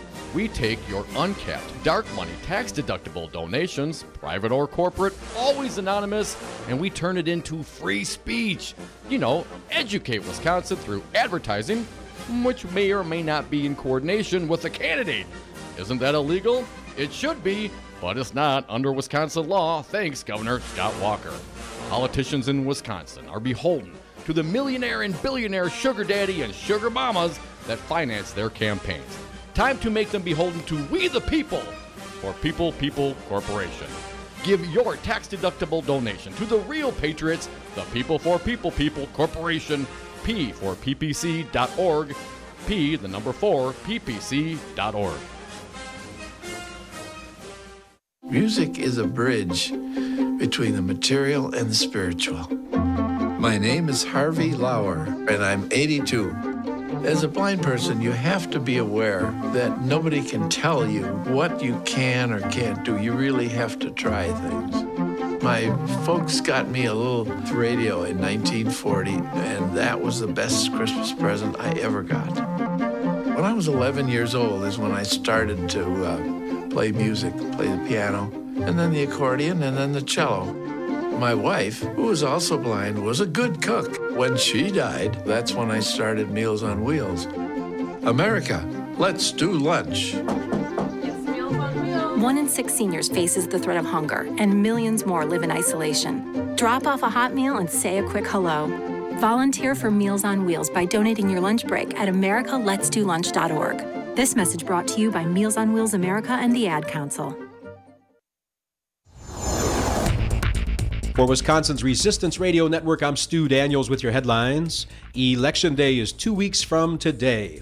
On the ballot is a seat on the Wisconsin Supreme Court and a referendum question that would eliminate the state treasurer.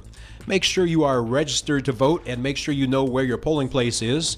To find out if you're registered and where your polling place is, go to myvote.wi.gov.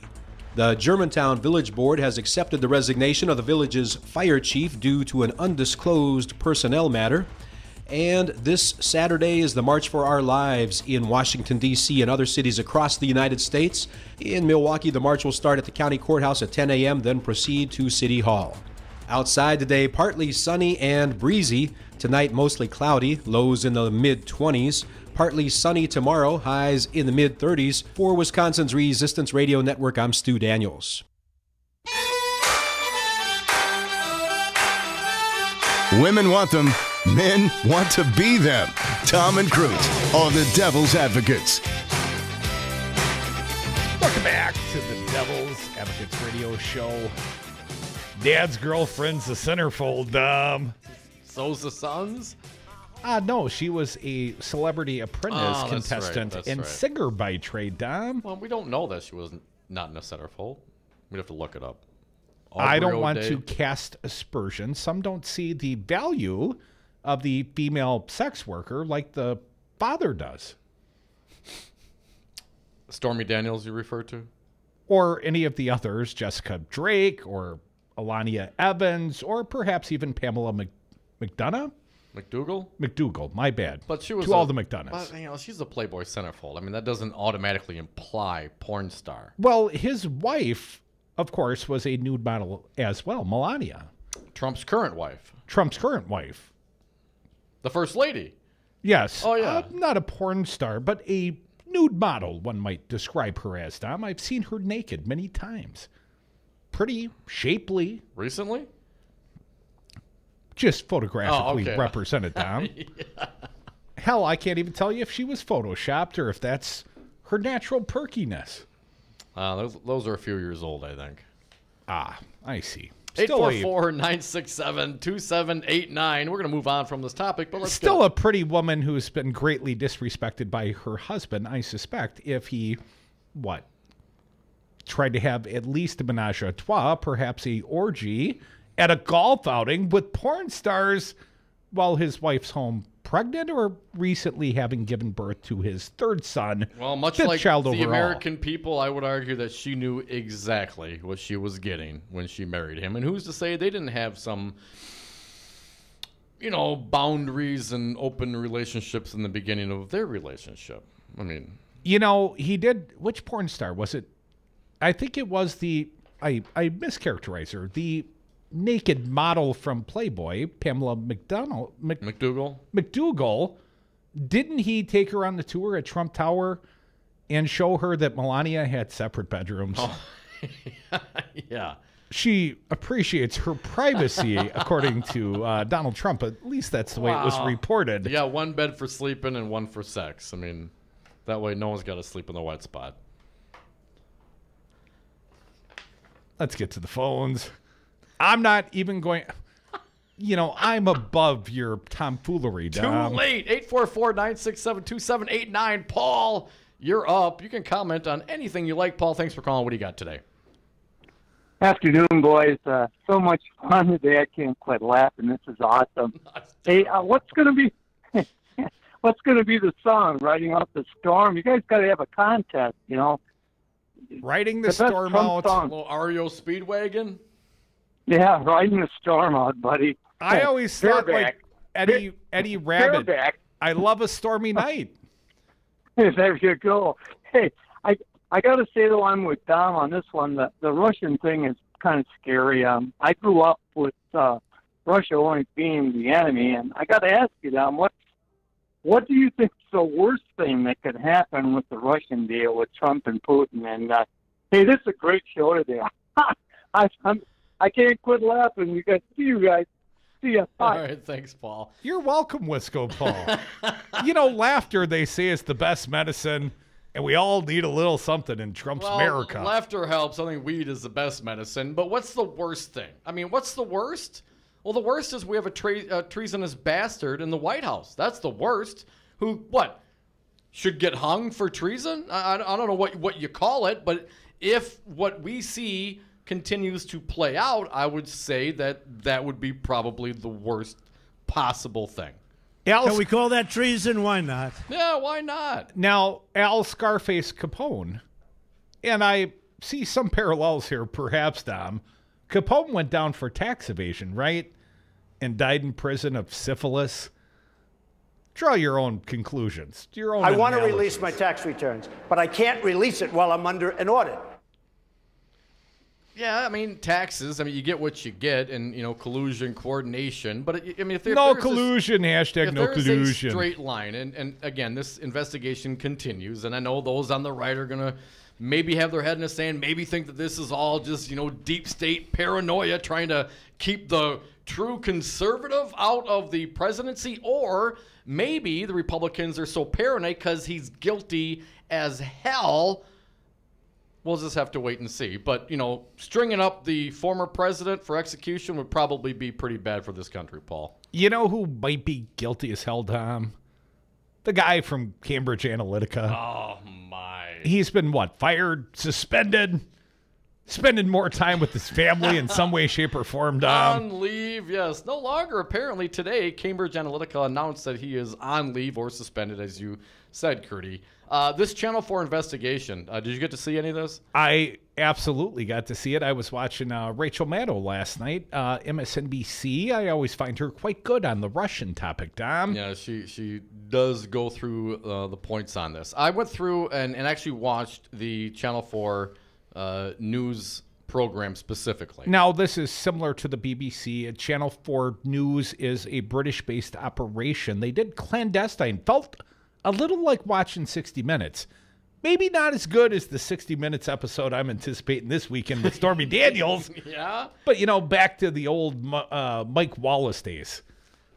So here's what it is. I went through it and pulled out the actual sound. I got sound of Dr. Alex Taylor. He's the chief data officer for Cambridge Analytica. Mark Turnbull, he is the managing director. And, of course, the newly spending more time with his family, former CEO Alexander Nix, recorded from the first meeting to the second meeting to the third meeting to the phone call to the final meeting. And I think it's some decent sound. And I think it's important for us to play this because it gives you a sense of how, this data collections and elections are apparently run, at least if you're Cambridge Analytica and you're trying to sell your services to a undercover pretend Sri Lankan rich family who's trying to, perhaps engage your company and your services to help out some local politicians in your country. What do you got against rich clandestine Sri Lankan spies, Dom? Absolutely. Or journalists. Nothing. On behalf of the Channel 4 News. When they're pulling this out. So here we go. We're going to go down the line here. We'll get to some of the sound. You can join us on the phones as well. 844-967-2789. Here is the sound from the introduction meeting with Dr. Alex Taylor, the Chief Data Officer, Mark Turnbull, Managing Director, explaining to the pretend Sri Lankan wealthy, rich family what their services are and what they do. Let's start with cut number 1. If you're collecting data on people and you're profiling them, that gives you more insight that you can use to know how to segment the population, to give them messaging about issues that they care about and language and imagery that they're likely to engage with. And we use that in America and we use that in Africa. That's what we do as a company. Yeah. We've done it in Mexico, we've done it in Malaysia, and now moving into Brazil. China. Brazil is big. Australia, China. Oh, China also. Just starting in China, not in politics. Okay, the first voice was Alex Taylor, the Chief Data Officer. You will not hear him anymore. Mark Turnbull, the Managing Director, he does a lot of talking. He seems to be the main sales guy for this. So let's continue on. Mark Turnbull gets a slide in. He heard the word intelligence gathering, so he brings it back up to the Channel 4 team. Here is cut 2. You mentioned intelligence gathering as well as part of the mix, didn't you? Yeah, corporate, yes. We have relationships and partnerships with specialist organizations that do that kind of work. You know who the opposition is, you know their secrets, you know their tactics. Yeah, we got a guy. We got a bag man. A fixer, if you will, Dom. So that's the first meeting. Then there's a second meeting. And once again, Mark Turnbull, well, he's getting into a little more detail about how this whole election thing works. Well, it's really about hopes and fears. And ultimately, it's not about facts. It's about emotions. Here we go. Mark Turnbull, Managing Director, Cambridge Analytica, on undercover tape, cut 3. The two fundamental human drivers when it comes to taking information on board effectively are hopes and fears, and many of those are unspoken and even unconscious. You didn't know that was a fear until you saw something that just evoked that reaction from you. Right.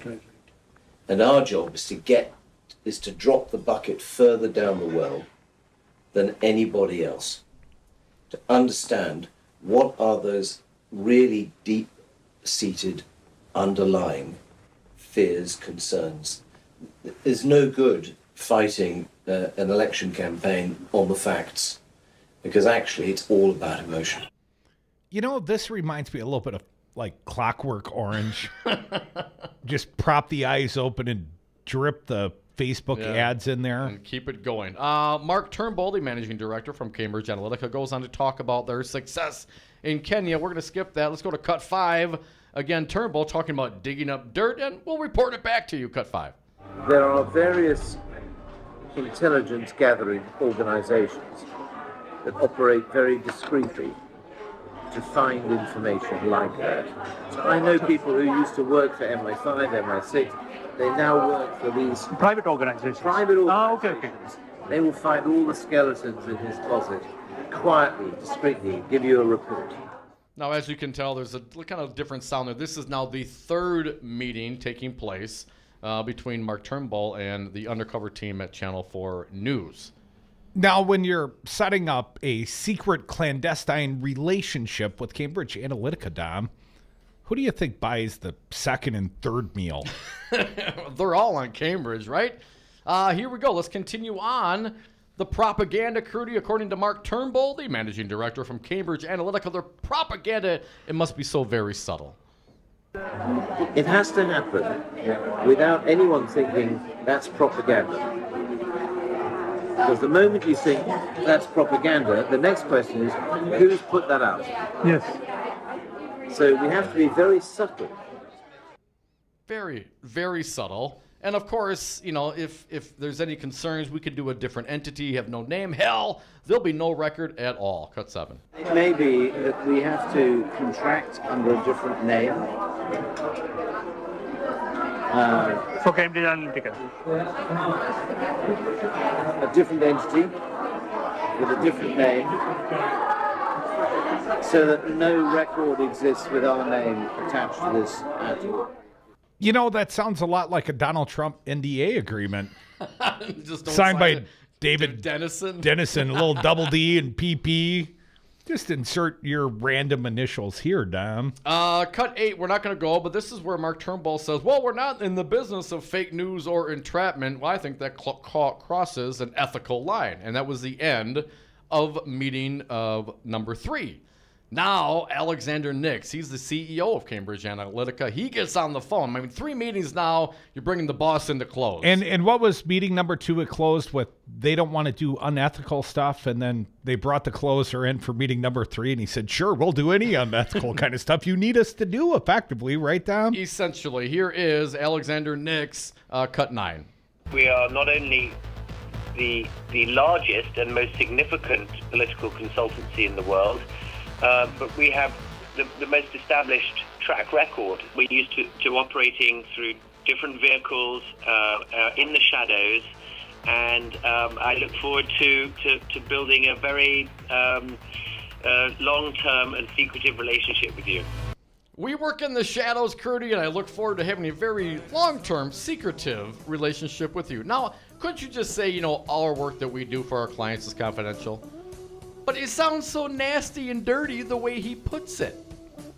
Sounds like Trump having a relationship with a porn star.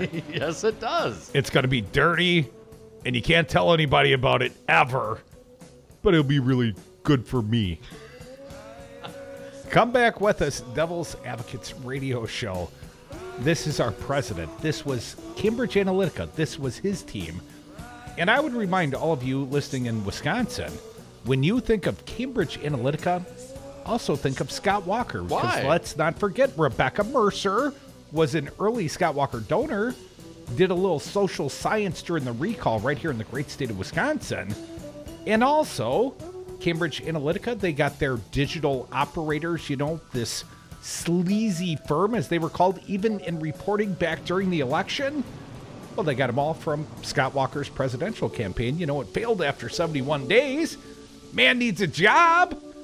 Well, apparently they all went to work for Cambridge Analytica and brought over, I suspect, the data models utilized by Scott Walker 3 times in the state of Wisconsin. Come back with us. More Devil's Advocates.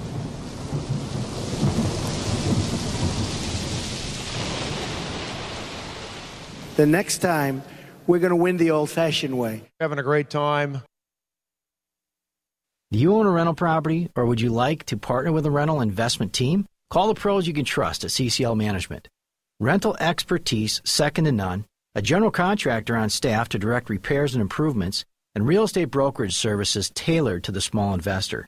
If you're ready to invest in rental property, or just need professionals to manage your real estate portfolio, call us, CCL Management, at 608-833-0009, or visit us on the web at cclmanagement.com.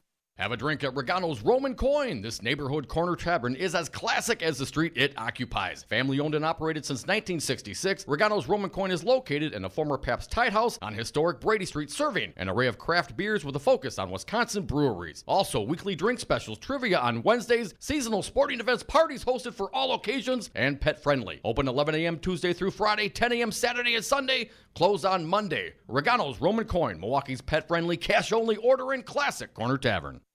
Every hiring manager knows that a company is only as good as the people it's made from. So where do you find the best people? That may surprise you. Meet the grads of life. Young adults have unique determination and experience, an ideal fit for your company in an entry-level position, internship, or even mentorship. They might not have every qualification you typically look for, but they're exactly who your company needs. This is talent worth knowing about. Go to gradsoflife.org to learn how to find, cultivate, and train this great pool of untapped talent. Brought to you by the Ad Council and gradsoflife.org. Steven. Who said that? Me, down here. Ugh, what are you, a yellow booger? I'm a banana slug, Steven. What are you doing in my room? I'm your sense of adventure. It's been a long time since we've had an adventure in the forest. Mom took me to the forest last year. I'm a slug, Steven. It took me a long time to get here. You're right. I should get out. Yeah, the forest is not that far away. Hey, Mom! Come to the forest where the more adventurous you lives. Check out discovertheforest.org for cool places nearby. Brought to you by the U.S. Forest Service and the Ad Council. I was on Zero Res Madison's Facebook page the other day, and they have almost 2,000 testimonials from local customers. Apparently, I am not the only one stoked on how cool this company is. A green technology that actually works better and doesn't cost more, it's a no-brainer, I'm in. We are starting our own Devil's Advocates revolution to free your carpets from harsh chemicals and soaps. Call Zero Res today and ask for the Diamond Crute Special 608-848-9000 or schedule online at ZeroResMadison.com. Zero Res, spell it forward or backward, it's the right way to clean. So, Jesse, why should someone buying a home pay for an agent when they can go online or call the number on a for sale sign? Great questions. First of all, never call the number on a sign to see a home. That's the seller's agent, and they don't represent your interests. If they show you a home outside of an open house, you forfeit your ability to have someone negotiate in your corner at no cost to you. Well, with interest rates still at historic lows, how can buyers still get a great deal and protect their rights?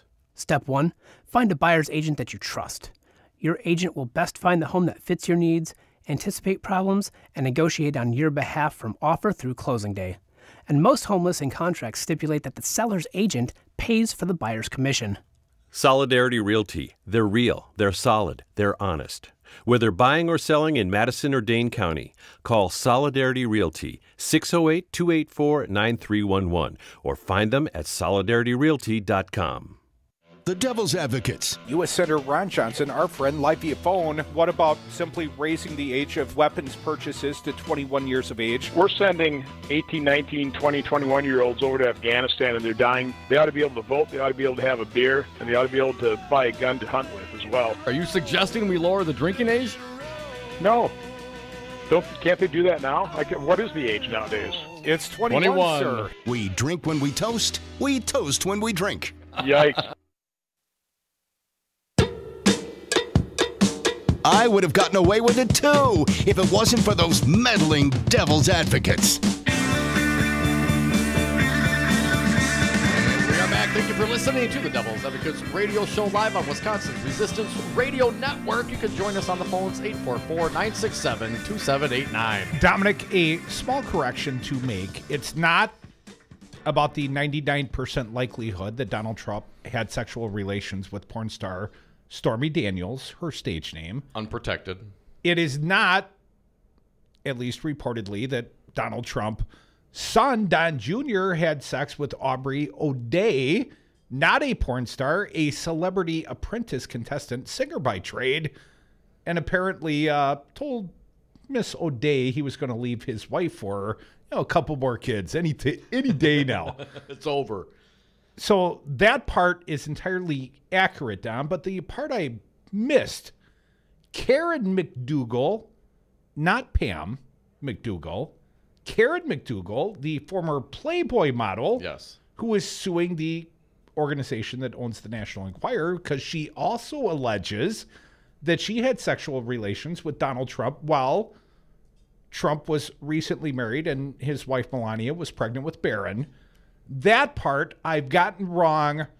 It's not Pam the porn star. It's Karen McDougal, the Playboy model. The centerfold. Are you saying Pan or Pam? 844-967. I was a little partial to 89. The receptionist from The Office, Pam. Pam? Oh, yeah. You know, Michael Scott, Steve Carell, in Madison yesterday. Yeah, I heard that. Yeah, walking around campus, taking lots of selfies with the kids. Apparently his daughter, considering being a Badger, she can join, Tom Perez's daughter at UW? Let's wrap up some of the Trump sound. will be dating her in 10 years. 10. She's getting old now for Trump. So we're talking about Cambridge Analytica, this reporting, undercover reporting, Channel 4 News in England. Now they finally, Alexander Nix, the CEO. They got the closer on the phone. He got the closer. He set up now. It's meeting number 4. You know he's wearing a Rolex and drinking coffee. Here we go. Cut number 10. Alexander talking about digging deep and exposing corruption. And what we want to know is what is the expertise of the deep digging that you can do to make sure that the people know the true identity and secrets of these people. We do a lot more than that. I mean, deep digging is interesting, but equally effective can be just to go and speak to the incumbents and to offer them a deal that's too good to be true and make sure that that's video recorded. These sorts of tactics are very effective. Instantly having video evidence of corruption, putting it on the internet. Now, if you believe the Trump-Russian dossier, that's exactly what happened to Donald Trump. Yes. The eventual client of Cambridge Analytica, Dom. Let's do a couple more before we run out of time. A fake developer offer money, and of course Turnbull is a master of disguise. Cut 11. And the operative you will use for this is who? Well, someone known to us. Okay, so it is somebody. You won't use a Sri Lankan person, no? Because then there's issue. We'll have a wealthy developer come in, somebody posing as a wealthy developer. I'm a master of disguise. Yes. They will offer a large amount of money to the candidate to finance his campaign in exchange for land, for instance. We'll have the whole thing recorded on cameras. We'll blank out the face of our guy, and we're going to post it on the internet. And we're going to have to save the home run for after the break. The home run? Well, it's tease it, Tom, like Oprah style. Like, coming up next, you win a car. Coming up next, you're going to hear about the honey trap, the honey pot. What's it called? Using women to, put a politician in an uncomfortable situation, get pictures out about it. That is why Mike Pence will not go even for a drink or a meal with an unaccompanied woman. Got to have Mrs. Pence with him. Otherwise, it's a no-go, Dom. Yeah, it'd be like, hey, come and join us. It's a party. Fool me once, shame on me. Fool Pence twice, shame on Trump. Come back with us. More Devil's Advocates. I don't even know if that makes any sense. It's what this country is doing to my conscience. We are Wisconsin's Resistance Radio Network, Devil's Advocates, 844-967-2689. Are you saying Pan or Pam? I'm going to be dating her in 10 years. I'm afraid right now for the future of my children's generation and those to come. In this age of mass school shootings, Wisconsin Governor Scott Walker offers the same bold agenda of the National Rifle Association. Make sure you remember in your thoughts and more importantly in your prayers. While Walker offers platitudes, he blocks meaningful gun safety legislation. It's really an honor to work with the NRA, not only in my state, but across the country. And I'm proud of my A+ ranking as a governor. Walker weakened the gun laws in Wisconsin, and then he got $3.5 million worth of NRA support. There have been men and women of courage who've been willing to stand up and think more about the future of their children and their grandchildren than they thought about their own futures. Scott Walker, you are not one of them. This message was paid for by the People for People Corporation. Donate online at p4ppc.org, p4ppc.org. I'm Glendale Mayor Brian Kennedy, running for re-election in April. You can learn more about my campaign at kennedyforglendalemayor.com. I'm joined today by my friend Matt Flynn, former State Democratic Party Chair and candidate for governor. Matt, why are you running for governor? We used to have honest government, clean water, and high wages in this state. Now under Walker, we have corrupt government, dirty water, and low wages. I'm going to change that. You can vote for Brian Kennedy for mayor on April 3rd in Glendale, and Matt Flynn for governor in the Democratic primary on August 14th. Paid for by Kennedy for Glendale. Hey everybody, I'm Daryl Ingram of News Talk 1510 WRRD, Wisconsin's Resistance Radio, and I am the Director of Advertising and Marketing. The pride of our independent stands runs deep in all that we do here at the station. The thing that I know for sure is that you can count on the quality and independent production of client advertising, mirroring the quality and independence of our fine programming here at News Talk 1510. To learn more, contact me at 414-335-0851 or via email at daryl@newstalk1510am.com. You are listening to 1510 AM WRRD Waukesha, Milwaukee, and 1580 AM WTTN Columbus, Wisconsin's Resistance Radio Network. Trump and Putin, stormy weather. I'm Ann Cates. President Trump is under fire for calling Russian leader Vladimir Putin and congratulating him for winning that country's election. Correspondent Ryan Nobles reports Senator John McCain is slamming the president. An American president does not lead the free world by congratulating dictators on winning sham elections, wrote McCain in a statement. And by doing so with Vladimir Putin, President Trump insulted every Russian citizen who was denied the right to vote in a free and fair election to determine their country's future, including the countless Russian patriots who have risked so much to protest and resist Putin's regime. Porn star Stormy Daniels has tweeted about her affair with President Trump and says people do care that he has lied about it and broke laws to cover it up. More than 70 million people in the Mid-Atlantic and Northeast will be shocked by a major snowstorm. Meteorologist Mark Chenard says snow accumulations in some areas could approach 15 inches. It will be a wetter snow, so we'll have, again, the issues of potential, if areas that get a lot of snow, potential trees and power lines could come down. The Washington, D.C. area could get 4 to 8 inches. Around Philadelphia and New York, the storm could dump more than a foot of snow.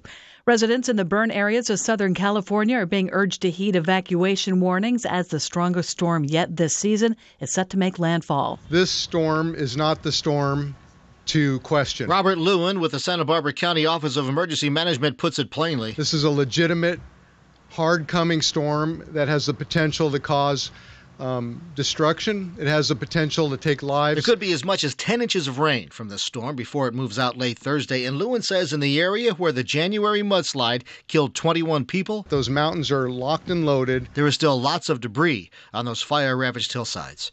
Jim Roop, Los Angeles. Gains today for Wall Street. The Dow Jones Industrial Average closed up 116 points. The S&P up 4. I'm Ann Cates.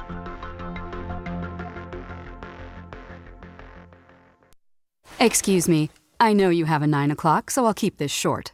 I'm the business suit in the back of your closet. You wore me nearly every day before your office went, quote, casual. I used to be the CEO of your closet. Now I'm just that one intern no one ever talks to. I always thought you'd circle back with me, get granular, keep me in the pipeline. But nada, nothing. Don't you remember the McKittrick presentation? You spilled coffee on me, and I still looked amazing during the breakout talkback Q&A. So, I think it's time for me to move on. I've got a great resume, and I absolutely crush it in interviews, okay? Let's make this a clean break. Shift the paradigm. The only thing I ask is that you think outside the box here and do this. Take me to Goodwill, where I can really make a difference. Your donations to Goodwill create new jobs, training programs, and education assistance for people in your community. To find your nearest donation center, go to goodwill.org. Donate stuff. Create jobs. A message from Goodwill and the Ad Council. A new study finds packing on the pounds can dull people's sense of taste. Researchers at Cornell University found that people who are obese actually rob their tongue of taste buds. Lab mice were fed a high-fat diet that caused them to gain a lot of weight quickly, and then scientists took a close look at their taste buds. They found that obese mice had 25% fewer taste buds than mice who were of a normal weight and fed a normal diet. They said inflammation related to obesity can interrupt the normal regeneration of taste buds. The researchers also said if their findings pan out in humans, it could lead to new ways to treat obesity. I'm John Stolness. A birth control pill for men may be on the horizon. A new study found the pill reduced testosterone and other hormone levels responsible for sperm production without any serious side effects. There are a number of birth control options for women. Researchers say more study of the male birth control pill is needed. I'm Ann Cates.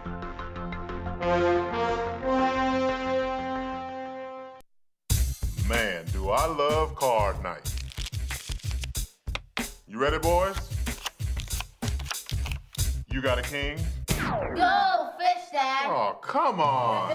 This is WWE superstar Titus O'Neil. It only takes a moment to make a moment. Take time to be a dad today.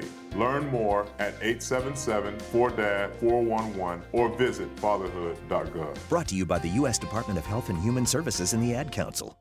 Live via phone, he is former U.S. Attorney Jim Santel. Firing Bob Mueller doesn't mean that the prosecution, the investigation goes away. Pardoning one individual does not mean that you undo everything that has been done before. So this notion that somehow by shutting down and by pardoning and by sort of stopping the process, you're also stopping the wheels of justice is simply, again, it's simply wrong. The Devil's Advocates, weekday afternoons on 1510 AM, Wisconsin's Resistance Radio. For Wisconsin's Resistance Radio Network, I'm Stu Daniels with your headlines. Election Day is 2 weeks from today. On the ballot is a seat on the Wisconsin Supreme Court and a referendum question that would eliminate the state treasurer. Make sure you are registered to vote and make sure you know where your polling place is. To find out if you're registered and where your polling place is, go to myvote.wi.gov. And this Saturday is the March for Our Lives in Washington, D.C. and other cities across the United States. In Milwaukee, the march will start at the county courthouse at 901 North 9th Street at 10 a.m., then proceed to City Hall, where several speakers will address the students, teachers, and supporters. The event is scheduled to last until 3 p.m., and everyone is welcome. For Wisconsin's Resistance Radio Network, I'm Stu Daniels. The following program is a presentation of DC Communications, LLC. Warning, you are about to listen to the greatest radio show ever.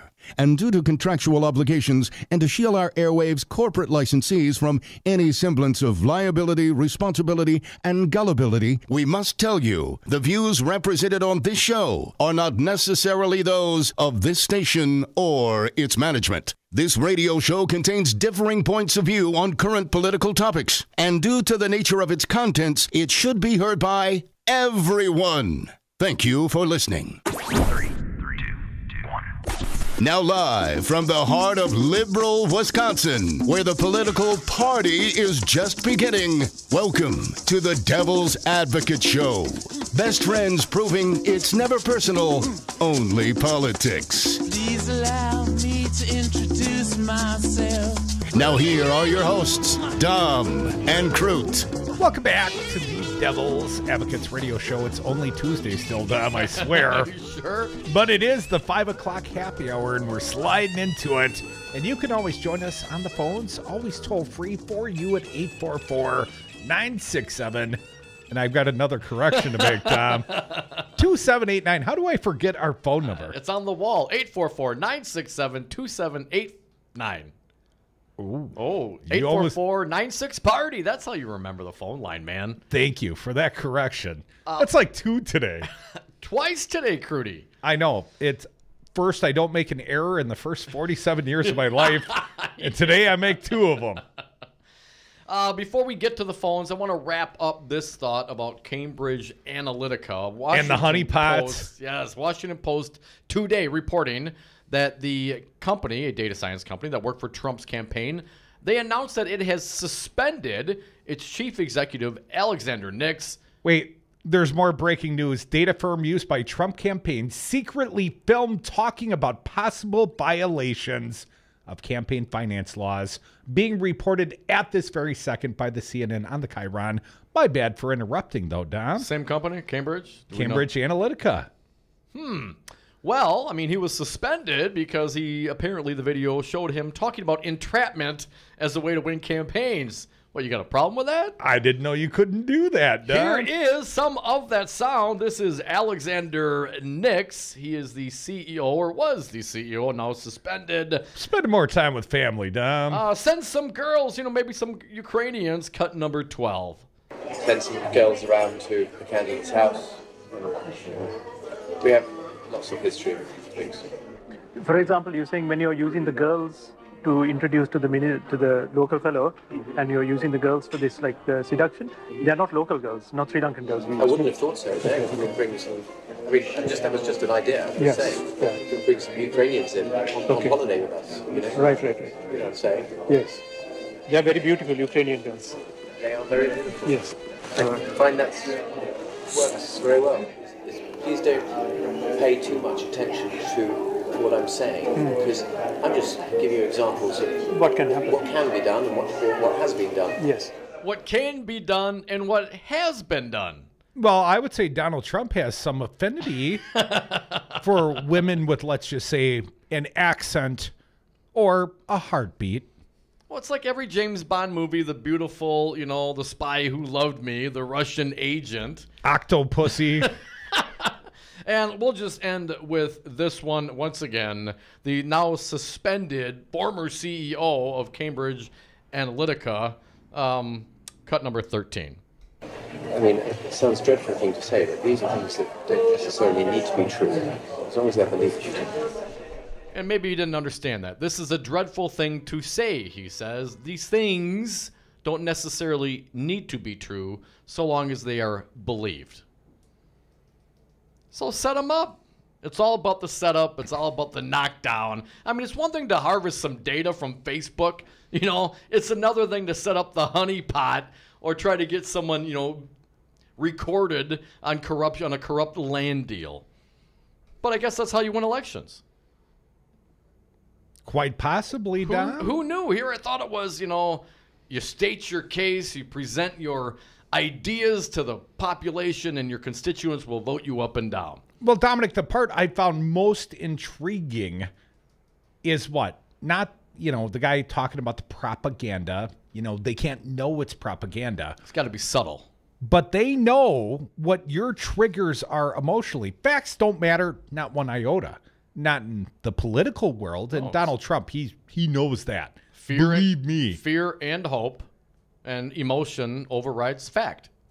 So they are playing on your physiological reactions. And I would say most liberals that I know, we react with rational thought, with reasonableness. But most of the conservatives I know react with gut feelings. I feel. I've heard you say that on occasion. Benghazi, Benghazi, Benghazi. It's funny, Kurt, you would say that because I think there's a conservatives out there that would say the same thing about the left, always talking about their feelings. So what is your point? Well, my point is, I think you snowflakes on the right get readily triggered. Actually, there was a study by Yale that found out that conservatives have a larger part of their brain that is triggered by fear. Like their fear receptors are larger and more open to manipulation than liberals are, and that's a fact. That's just science, man.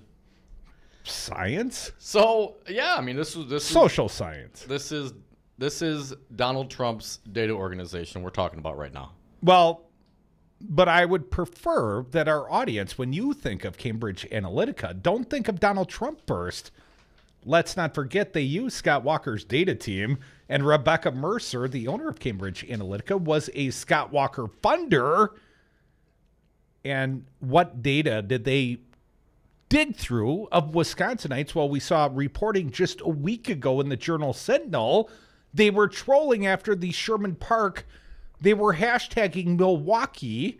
Well, they were targeting Wisconsin voters. And retweeting former sheriff, Milwaukee County Sheriff David Clark. Amplifying the words of the right. So when you think about it, where's this cross-pollination? What's the nexus of all this corruption? I would like you all just think Governor Scott Walker. Yes, well done, sir. Yeah, you're welcome. 844. My good friend, Governor Scott Walker. Yes, 844-967-2789. Let's get to some phone calls. Mark from the SAC, you are up. Thanks for calling, man. What do you got for us today?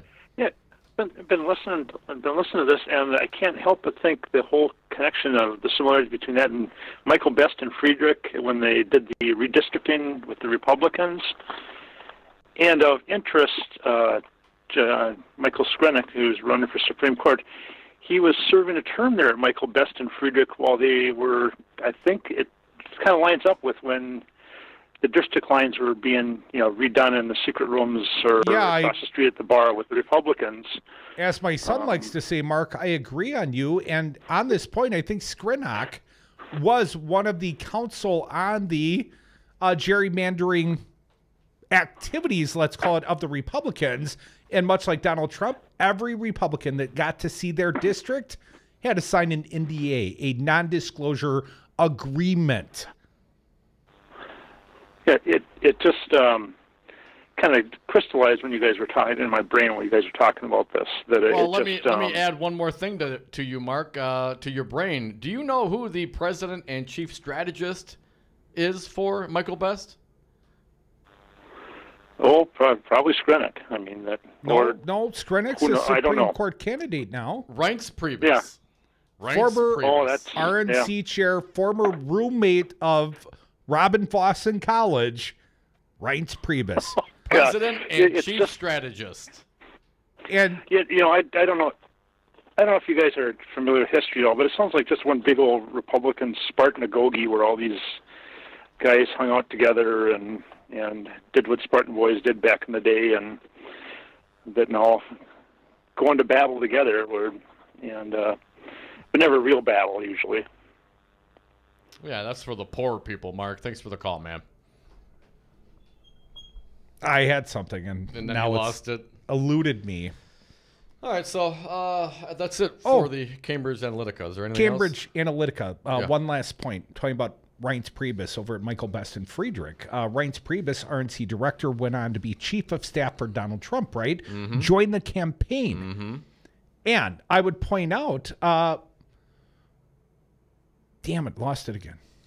Wow, man. It'll come back readily, but you know me, my memory, it's... as we ponder the nexus, as you discussed, Scott Walker's involvement in this, you brought up another name today. And this is a fun little exercise. Anytime you hear a Russian name, Google it along with Scott Walker. Really, any sort of bad headline, all I did yesterday or over the course of the weekend, I Googled Cambridge Analytica, Rebecca Mercer, and Scott Walker. And, of course, I found the connection there.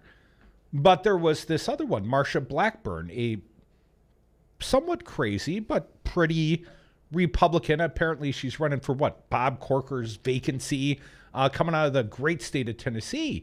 And it was being reported in Raw Story that she had the connection to the guy that made the connection between the Russians and the NRA. And I had never heard the man's name before. Very pompous sort of name, right, Dom? G. Klein Preston IV. And I'm like, I've never heard of this name. But you know who I bet knows this guy? I Googled his name and Governor Scott Walker. And bingo, Dom, he came up. And why did he come up, Dom? Well, this guy, the fourth, what's his name again? G. Klein Preston IV. Well, G. Klein Preston IV is the connection, apparently, between Torsion, this Putin-connected person from the Russian NRA, and then his protege, Butina. Well, she's the striking redhead, as she's been described. I've seen photos. Striking, redheaded. And they seemingly kept the same rounds as Governor Scott Walker. And as you pointed out, they were in Waukesha when Scott Walker launched his presidential election campaign. This is both Alexander Torshin, Putin ally, and his protege, Butina.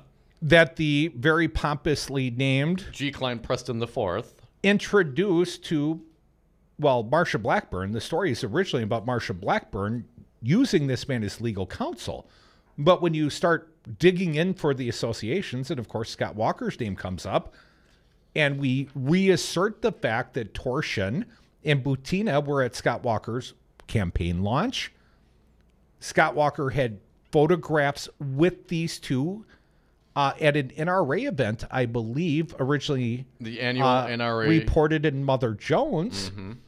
And in fact, Governor Scott Walker said hi to the woman, and she reported it was in what language, Tom? The Governor Walker addressed her in Russian.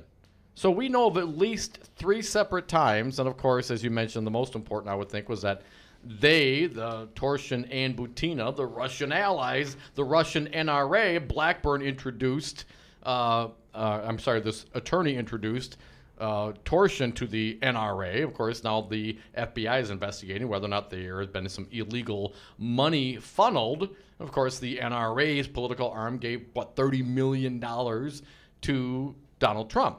So we know of at least 3 times Walker's been in the same room with these folks. Привет, мой друг. And what is the translation? That's Russian. It sounds very Russian. Hello, my friend. Is that what Scott Walker learned to say? It wasn't reported, just that he did address her in the Russian language. And Scott Walker came up in this article that we found online, Dom, by drawing the association with the pompously named his G. Klein Preston IV and Butina and Torsion and Scott Walker, and we found this piece, Guns and Religion, How American Conservatives Grew Closer to Putin's Russia, and one of the center cogs, Scott Walker. He was the intended Manchurian candidate, Dom. He was the choice of the Koch brothers. And I would say he was the choice of the Russian NRA. And when he lacked the dynamism, he was not dynamic enough. I mean, 0 votes. Didn't even make it to the Hawkeye. Well, then they moved on. And they embraced Donald Trump. So, think of Cambridge Analytica. Think of Scott Walker's digital operations that went on and use their data to target Wisconsin voters on behalf of Donald Trump, or worse. Think of the Russian NRA. Think of Scott Walker, Torsion, Butina. They were at his campaign launch. And of course, even when you think of the PP tape, when you think of Fusion GPS, think of Scott Walker funder Paul Singer from the Free Beacon, the original source of the funding for the Fusion GPS Trump-Russian dossier. He was still doing Scott Walker fundraisers, didn't join on the little Marco Rubio team till after Scott Walker dropped out after 71 days as a failed presidential candidate.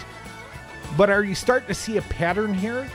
Any corruption, just Google Scott Walker's name. I bet he pops up. More Devil's Advocates. We'll be right back. But there's been no collusion, no obstruction, and virtually everybody agrees to that. If I were to guess, I have one name in mind. My good friend, Governor Scott Walker. They'd like to take me out for a lot of reasons far bigger than just this election. Can we call that treason? Why not? Have you outgrown your house? Are you sick of apartment living? Not ready to buy but know you need to move? Hi folks, this is Tom Hartman for CCL Management in Middleton. You should consider moving up to one of the finer rental homes CCL Management represents. Unique houses and condos, always clean, most are pet friendly. Visit cclmanagement.com today to find your new home. CCL Management, Dane County's premier leasing and property management company. Call CCL Management at 833-0009. That's 833-0009 or visit cclmanagement.com today. I'm Andy Buck, and I'm proud to be union. Tell me about the underground economy. Well, the underground economy is essentially workers being exploited, and they're being exploited all over the state. They're working for no benefits, no retirement, and if you don't join your brothers and sisters, you don't respect your craft. Andy, why should I hire union? Crudy, you should hire union because you want the job done right the first time. We represent the highest skilled, safety-trained workers in the industries that we represent. Glazers, painters, and drywall finishers. Join us. Painters and Allied Trades, District Council 7. Well, Jason, I've got to tell you, you're pretty much everything this company is looking for in an entry-level candidate. Great. Your resume isn't quite what we're used to, but you've got a fantastic work ethic. Thank you. And I'm impressed by how you carry yourself. So, should we talk about the job? What? The job? Oh, sorry. Yeah, I have no way of recruiting or even meeting you. This interview didn't happen. It may sound ridiculous, and that's because it kind of is. There's a huge pool of talent your company is missing out on. Meet the grads of life. Who are they? Talent worth knowing about. Young adults of unique determination and experience. An ideal fit for your company in an entry-level position, internship, or even mentorship. They might not have every qualification you typically look for, but they're exactly who your company needs. Man, we really could have used him. Don't miss out on a resource many innovative companies have already discovered. Go to gradsoflife.org to learn how to find, cultivate, and train this great pool of untapped talent. Brought to you by the Ad Council and gradsoflife.org. Hi, this is Brad Saug, owner of Zero Res Madison Carpet Cleaning. Zero Res is the best new technology in carpet cleaning. We have a patented process using empowered water, a high-tech process in which we force the water to act like soap. It doesn't want to stay in that state. It's jacked up and it's angry and it wants to hit the dirt and then it neutralizes. When we're done, all that's left in your carpet is just light moisture. In the end, you get the cleanest, greenest, healthiest carpet cleaning available. Call us at 848-9000. Zero Res. Spell it backward or forward. It's the right way to clean. Hey folks, sexy liberal Stephanie Miller here. Most new Wisconsin jobs are in Dane County, it's true. Some of my listeners are relocating to Madison. Many already commute there. When asked where to turn for a trusted real estate team that understands Madison, I say the same thing. Solidarity Realty. They help you through the process and protect your consumer rights. They live their values building community, promoting sustainability and diversity. Find them today at solidarityrealty.com and tell them Stephanie Miller sent you. Everybody buckle up. Mom. Buckle up. Let's go. Buckle up. Can we go to the store? Mom, buckle can we get up. some ice cream? Everybody, buckle up. A lot goes on in the car, but you're in control. So only move when you hear the click that says they're buckled in. Never give up until they buckle up. Learn more at safercar.gov/kidsbuckleup. A message from the National Highway Traffic Safety Administration and the Ad Council. The Devil's Advocates. We've got U.S. Senator Ron Johnson, our friend, live via phone. Ron, in all seriousness, if this was Barack Obama, you'd be screaming, "Stormy, stormy, stormy," from the rooftops. You're too young to understand this excuse. This would be the Sergeant Schultz answer, I know nothing. But as the chair of the HISCAC, sir, Homeland Security Governmental Affairs Committee, you could get to the bottom of this, could you not, Ron? I see nothing. I know nothing. Making radio great again.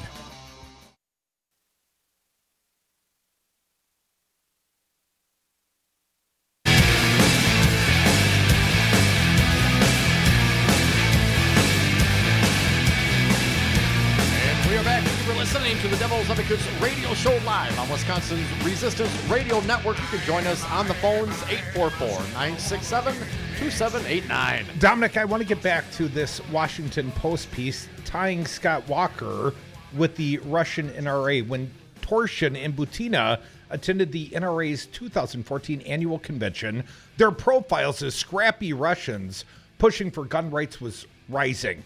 Butina attended an NRA women's luncheon as a guest of one of the organization's past presidents.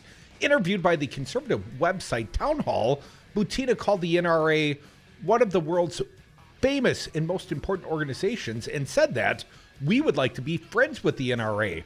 While Russians are allowed to own shotguns, Butina said her group hoped to reverse a ban on carrying handguns. That year's turbulent events in which Russia's incursion into the Ukraine prompted the Obama administration to enact strict sanctions against Moscow illustrated the Russians' alliance with U.S. gun advocates. Butina argued in a Russian interview that firearm sellers in her country, including the popular Kalashnikov, were among the most impacted by sanctions, which specifically blocked its assets.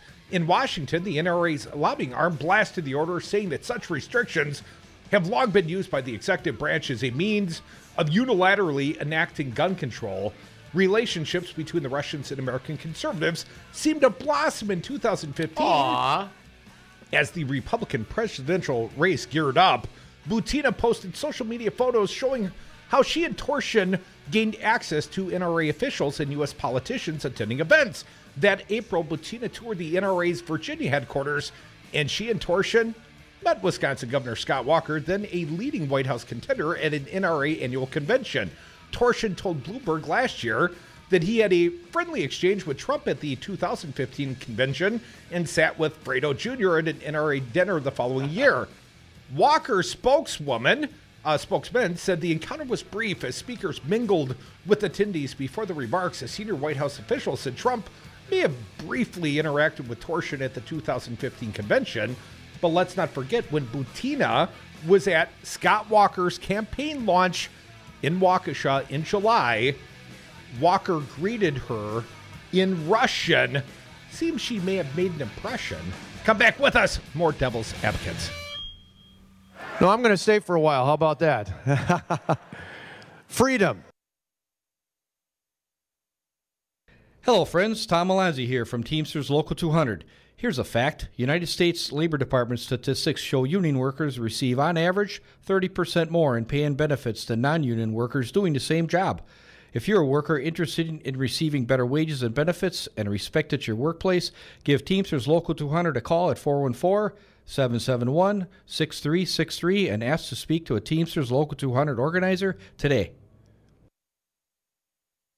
We got Mark Pocan live via phone. Mark, does Paul Ryan hate poor people? Oh, he hates poor people and middle-class people. I mean, I think when he was probably 5 years old playing with Play-Doh, trying to, adjust the taxes on Play-Doh. And so, to be fair, I think he's doing what he always said he was going to do. It's just no one actually believed he was either that cruel, evil, or dumb to do it. The Devil's Advocates, weekday afternoons on 1510 a.m., Wisconsin's Resistance Radio.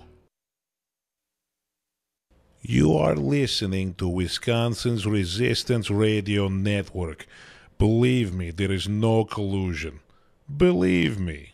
Have a drink at Regano's Roman Coin. This neighborhood corner tavern is as classic as the street it occupies. Family owned and operated since 1966, Regano's Roman Coin is located in the former Pabst Tide House on historic Brady Street, serving an array of craft beers with a focus on Wisconsin breweries. Also, weekly drink specials, trivia on Wednesdays, seasonal sporting events, parties hosted for all occasions, and pet friendly. Open 11 a.m. Tuesday through Friday, 10 a.m. Saturday and Sunday, closed on Monday. Regano's Roman Coin, Milwaukee's pet friendly, cash only order and classic corner tavern. Adopt US Kids presents Multiple Choice Parenting. Your daughter just had her first breakup. Do you A, put yourself in her shoes? How could he do this to you?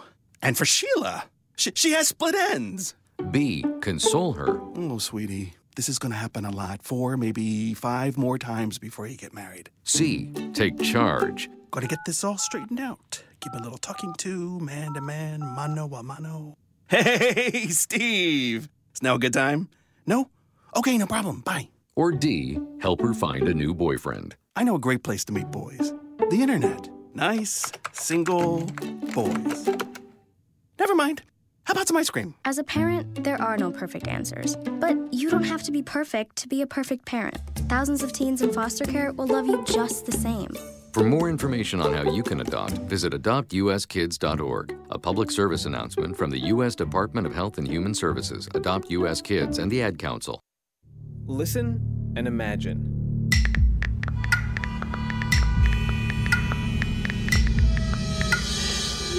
It takes 5 seconds to send a text, and for those 5 seconds, you're driving blind. Life is worth more than a text. Stay alive. Don't text and drive. Visit StopTextStopWrecks.org, a message brought to you by the National Highway Traffic Safety Administration, Project Yellow Light, Noise, and the Ad Council. For Wisconsin's Resistance Radio Network, I'm Stu Daniels with your headlines. Election Day is 2 weeks from today. On the ballot is a seat on the Wisconsin Supreme Court and a referendum question that would eliminate the state treasurer. Make sure you are registered to vote and make sure you know where your polling place is. To find out if you're registered and where your polling place is, go to myvote.wi.gov. The Germantown Village Board has accepted the resignation of the village's fire chief due to an undisclosed personnel matter. And this Saturday is the March for Our Lives in Washington, D.C. and other cities across the United States. In Milwaukee, the march will start at the county courthouse at 10 a.m., then proceed to City Hall. Outside today, partly sunny and breezy. Tonight, mostly cloudy, lows in the mid-20s. Partly sunny tomorrow, highs in the mid-30s. For Wisconsin's Resistance Radio Network, I'm Stu Daniels. Our next comedian is from Russia. The Devil's Advocates, where there's always time for Scott Walker bashing. Hashtag Walker bashing. Welcome back to the Devil's Advocates radio show. We got some massive breaking headlines out of Wisconsin, but just to put a bow on Scott Walker and his relationship with this Butina, the striking Russian operative of their NRA. And let's not forget, people, Putin's not exactly a Second Amendment guy. Putin's a dictator. Putin stays in power because the people are not well armed against the tyranny of their leader. So, he just won an election with like 70% of the vote. I mean, our president called to congratulate him today. Here's the point, Dom. There would not be a Russian bear arms branch of the NRA without the consent of Putin.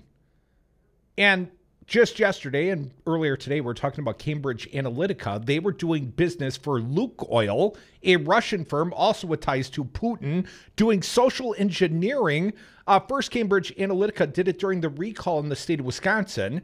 And then they did it on behalf of foreign Russian oil companies. And then, of course, they hired away the digital operators from Scott Walker and friends of Scott Walker. His presidential campaign after it failed. First, the guy worked for friends of Scott Walker is all the way back to 2013. So presumably they took the Walker data to Cambridge Analytica, gave it to Trump, and now just to put a bow on this NRA Scott Walker collusion story, Dom, Mother Jones reports that Scott Walker greeted the lovely Russian Butina in her mother language, correct? Mother Jones, the article, the very strange case of two Russian gun lovers, the NRA and Donald Trump, in the body of the piece, is timelined. April 2015. Butina posts about 200 pictures from Nashville, including one with Republican Governor Scott Walker of Wisconsin, who she says greeted her in Russian.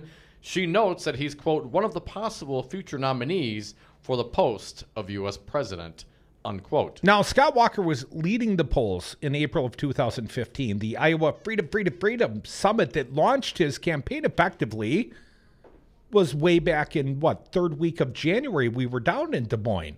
We were not in Nashville for this, but explain to me, any conservative, anyone that can hear my voice, how does Scott Walker know Russian? How does he know to greet her in Russian? He apparently knew that she was going to be there. I mean, Scott Walker, he's a PK, right? He's an Eagle Scout. He was bragging about it all the time. You know, very prepared, I suspect, as a candidate in waiting. Wanted badly, had that ambition to be the president. Oh, he wanted it bad. I mean, like, he might do anything to become the president, possibly even learn Russian so he could greet the Russian NRA lady who is condoned by Putin, or she would not exist as an organization, who came to talk about Russian sanctions. And Walker knows how to greet her in the mother language of Russian. And I know Scott Walker failed, and he did not become the president. And, you know, sorely lacking foreign policy resume, no doubt.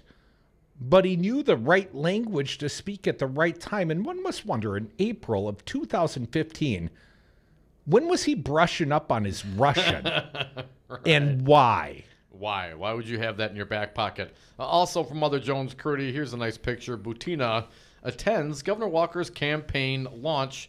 She put it up on her Facebook page.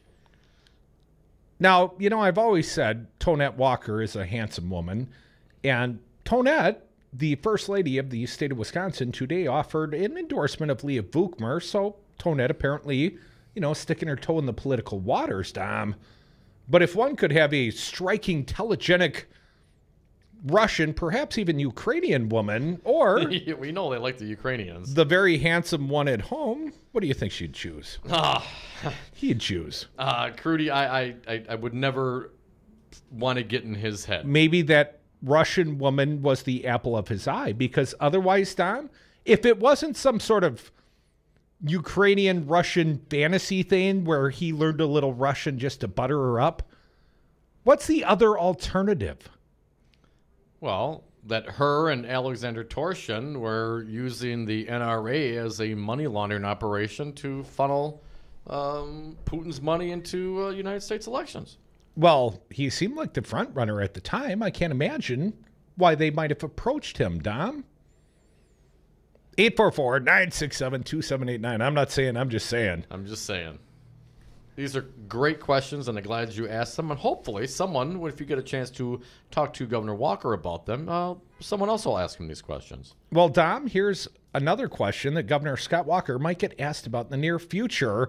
There is a breaking headline at the Journal Sentinel Online, and there has been a settlement, Dom, and I got to tell you, this is a massive number. This is related to Lincoln Hills, Copper Lake. These were juvenile facilities, and Scott Walker has never been there, never done his job as the governor of the state of Wisconsin, never shown a lick of human compassion for the children, and they are still children, they are juveniles, that were abused sexually and physically, that were treated poorly by staff. I mean, we've had all sorts of problems. We've had the FBI raid this place. The FBI still has an investigation ongoing as far as we know. Well, Dom, apparently a civil settlement this afternoon on the very same day when the Senate, suddenly the Republican-controlled Senate of Wisconsin, finds the courage to unanimously pass the bill that came through the Assembly unanimously to close Lincoln Hills.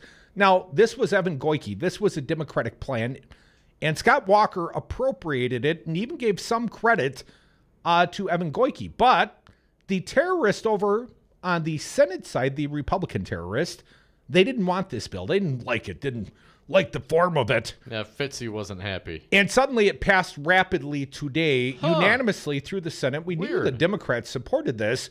On the very same day this headline drops, Wisconsin will pay nearly $19 million to a former teen inmate left gravely ill from a suicide attempt. $19 million for one juvenile inmate, Dom. Madison, the state agreed Tuesday to pay $18.9 million to a former teen inmate who was severely brain damaged after a failed suicide attempt at the state's problem-ravaged juvenile prison.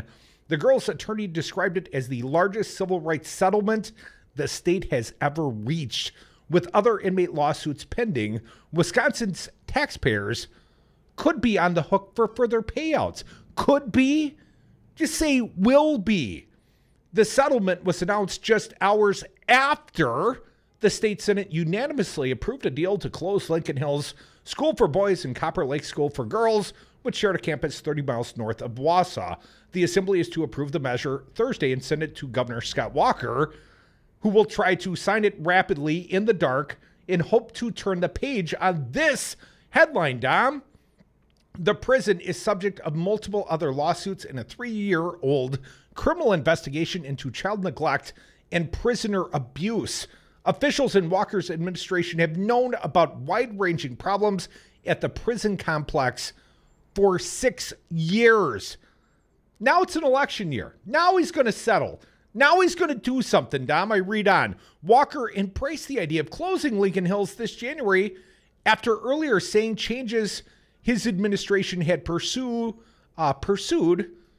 would turn the facility around. No, we got this. I got this. I'm not going there. I'm not doing anything, but, I moved the deck chairs around. I got this. Suddenly, he's embracing the Democratic proposal. Now, the terrorist Republicans over on the Senate side suddenly want to pass this bill unanimously, Dom. And on the very same day, we find out the state taxpayers, you and me and every listener, is on the hook to the tune of $19 million for one brain-damaged little girl. Here's the more to follow. Many more settlements to follow, I suspect. Patrick Marley in the Journal Sentinel describes it as such. The girl, Sydney Briggs of Janesville, was 16 when she was held at Copper Lake. On November 9th of 2015, she turned on a call light that staff were supposed to respond to immediately. No one came to her door for 23 minutes. By then, she had hanged herself and had no pulse and was not breathing. Staff revived her with CPR and a defibrillator. She spent the next 4 months in a coma and was later moved to a rehab center. She is expected to require around-the-clock care for the rest of her life that will cost $200,000 or more a year. 3 weeks before Briggs tried to kill herself, she told a prison psychiatrist she had suicidal thoughts and sometimes viewed life as not worth living. Those comments came just months after Briggs began discussing for the first time a traumatic event that happened to her when she was 13 years old. But on the morning of her suicide attempt, Briggs was not on a special monitoring schedule used to prevent suicidal inmates from hurting themselves. At the time of her suicide attempt, guards said they were checking on her every 15 minutes. In fact, they had not checked on her for 42 minutes. A recent internal investigation showed. An earlier investigation gave no indication of the extent of the problems leading up to Briggs' suicide attempt. 3 staff members involved in the incident this month ended their employment at the prison, according to the State Department of Corrections. A department spokesman declined to say if the employees quit or were fired. So suddenly there's impetus to move forward on the closure of Lincoln Hills. Nothing like a $19 million settlement to force Scott Walker to do the right thing 6 years too late. He's still not showing up there. Still not taking any responsibilities. State still doesn't have anything going on there. It's all the FBI right now. But he can turn the page. Well, he can pretend like he solved this problem. He claimed he had it all in hand, Dom. Of course he didn't. He's done very little to nothing to acknowledge the gravity of the circumstances. I would say of what's happened. He's actually caused more damage, given the fact that they're understaffed as far as the guards are concerned. These guards are working double shifts. He did pass Act 10. He did strip their collective bargaining agreement for workplace. This is what I'm saying. Workplace negotiations. And what do you know? People don't want to work in the prison if they've got no say over collective bargaining or their workplace, Tom. And, of course, Governor Walker is the one that moved many of these kids up to there. Ethan Allen and moved them all to Lincoln Hills and Copper Lake. So it's not like he's trying to turn the page and had nothing to do with it. He was a major factor in creating the environment in which the system failed these kids miserably. 844-967-2789. We are the Devil's Advocates. You are listening to the Wisconsin's Resistance Radio Network. It's terrible. Do you think you'll ever make public comment? Do you think you'll ever acknowledge this $19 million thing, or will it be some sloganeering, some platitudes, and some, well, we've already done some about that thing there, and we're moving on then there from that thing. Just word salad, sloganeering, and platitudes. That's all this man offers. Solutions, not many. Courage, leadership, zero. We are the Devil's Advocates, 844-967-2789. Call us if you so choose. Girls make me sing and shout that Georgia's always on my mind. Oh, show me round, there's no big mountains. There's more to be done. They can go suck lemons. I love being governor. Scott Walker thinks Wisconsin should once again hire him as governor. You wouldn't hire me to be a neurosurgeon. This is a person who has not worked in the private sector since 1993. You wouldn't hire me to run condos. You wouldn't hire me to run HP. And has made his political career. You probably wouldn't hire me to run the United States Senate. By using divisive tactics to the benefit of his corporate donors. First step is we're going to deal with collective bargaining for all public employee unions.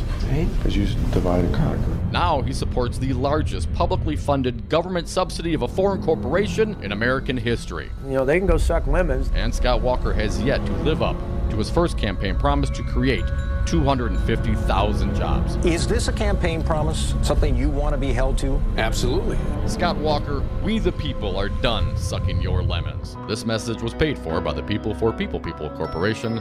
Donate online at p4ppc.org, p4ppc.org. Hi, I'm Anton Capella. As Chief Technology Officer at Five Nines, I work hard to be a leader in my industry, and I know the challenges posed by changing technology. It's my priority to make sure your network is up over 99% of the time. There's no question, trying to manage your own business IT is risky, costly, and time-consuming. Don't let IT overwhelm you. Learn more about Five Nines at fivenines.com. That's the number 5, NINES.com. Whoa, long time no see. It's me, the Rock t-shirt in the back of your closet. Dude, remember? You crowd surfed in me, man. But you haven't worn me in like forever. I get it, you're retired, but I still got some rock left in me. So take me to Goodwill, where I can really make a difference. Your donations to Goodwill create jobs, training programs, and education assistance for people in your community. To find your nearest donation center, go to goodwill.org. Donate stuff. Create jobs. A message from Goodwill and the Ad Council. I was on Zero Res Madison's Facebook page the other day, and they have almost 2,000 testimonials from local customers. Apparently, I'm not the only one stoked on how cool this company is. A green technology that actually works better and doesn't cost more. It's a no-brainer. I'm in. We are starting our own Devil's Advocates revolution to free your carpets from harsh chemicals and soaps. Call Zero Res today and ask for the Dom and Crute special 608-848-9000 or schedule online at ZeroResMadison.com. Zero Res, spell it forward or backward. It's the right way to clean.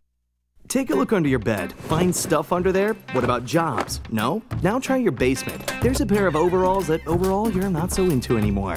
A perfectly good laptop that hasn't sat in your lap in months. And even more stuff, but still no jobs? Well, you really have both. See, stuff is defined as household articles considered as a group. Sometimes this stuff is no longer needed. Wait, no longer needed? That can't be right. Because remember those jobs you were looking for? Those are really needed, and they're the stuff inside your stuff. Even inside that winter coat that moved with you to Phoenix. Our job is to unlock those jobs, and it starts when you donate your stuff to your local Goodwill. Here's how we do it. When you donate to Goodwill, we sell your stuff to provide job training for people right here in your community. So just by teaming up with Goodwill, you help create jobs. And isn't that worth parting with the leftover keytar from your 80s cover band? Goodwill. Donate stuff, create jobs. Find your nearest donation center at goodwill.org. A message from Goodwill and the Ad Council.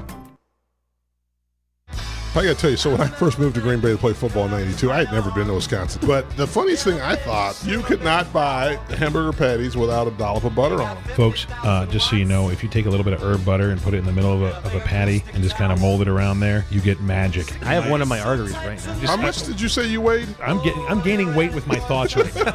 You're $3 bills and some change already, brother. Guns Butter Economics, 414 Wisconsin, weekdays 2 to 3 p.m. on Wisconsin's Resistance Radio. The Devil's Advocates, so relevant they have one foot in tomorrow. I read the news today, oh boy. And we are back. Thank you for listening to the Devil's Advocates radio show on Wisconsin's Resistance Radio Network. Last segment of the day. Time flies when you're having fun, but you can join us. 844-967-2789. Dominic, I was standing here peering out the window of knowledge on Brady Street. Yeah. And I thought to myself, we've been doing this show for 6 years or a little bit more. And I am 47 years old. We've been doing this show daily for about a 13th of my life. 13% of my entire life, I've spent 3 hours shoulder to shoulder hating on Walker and kind of hating you under my breath. I know. I'm with you, man. Well, Dom, we talked about stormy weather, but we didn't talk yet about Wisconsin's Rainy Day Fund. Now, Scott Walker, you know. Very proud of the Rainy Day Fund. Mr. Bumper Sticker Sloganeer himself. That is truly his only real talent. Sloganeering. I mean, winning? He is a sloganeer-er. John Peacock, Wisconsin Budget Project. Wisconsin lawmakers talk a lot about fiscal responsibility, but they have a long history of not following through on their professed interest in sound budget planning. Yeah. See Governor Scott Walker. The current legislative session provides another example of why our state is well behind most others in building up reserves and preparing for the next economic downturn. How can that possibly be? Our rainy day fund is 192,000 times bigger than it was than the day we cleaned it out to help buttress up the state's economy after the last Great Recession. But I read on. Short-sighted budget choices hurt the state's economy and its children and families over the long haul. These choices undermine our readiness to respond to future downturns and our ability to make the sorts of long-term investments that would have the biggest payoff for Wisconsin's schools, workforce, and communities. You don't think that means giving $4.5 billion to a foreign corporation? Is that not the long-term investments they're talking about? I read on. A recent report by the Pew Charitable Trust examined state rainy day funds and other state reserves and shows that even though most states have inadequate reserves, Wisconsin has done even less. Go Wisconsin! To prepare for the next recession, as the following graph illustrates. I know graphs don't work on the radio, but I'll read. At the end of the 2016-17 fiscal year, Wisconsin's rainy day fund was only large enough to finance 6 days of state expenditures. 6 days, Dom. Now, again, we don't do much math on the radio, but the average month, 30 days, let's say, 6 days, about 1/5 or 20% of 1 month.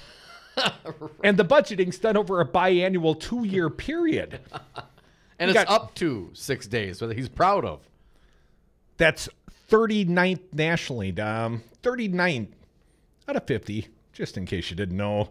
The average rainy day funds in all states was more than 3 times as long at 19.8 days. And even though that is below the level of reserve funds that many budget experts recommend, Dom, Wisconsin's total general fund reserves, the rainy day fund plus the budget balance, would last the state just 18 days, even though Wisconsin finished the 17 fiscal year with a much larger budget balance than had been anticipated. The Pew Budget Report indicates that our state ranks 36th nationally and was below, the 50-state average by about 37%, my friend. Wisconsin's readiness for another recession is on track to get much worse over the next year because the governor and legislative leaders are intent upon spending down the state's modest budget balance.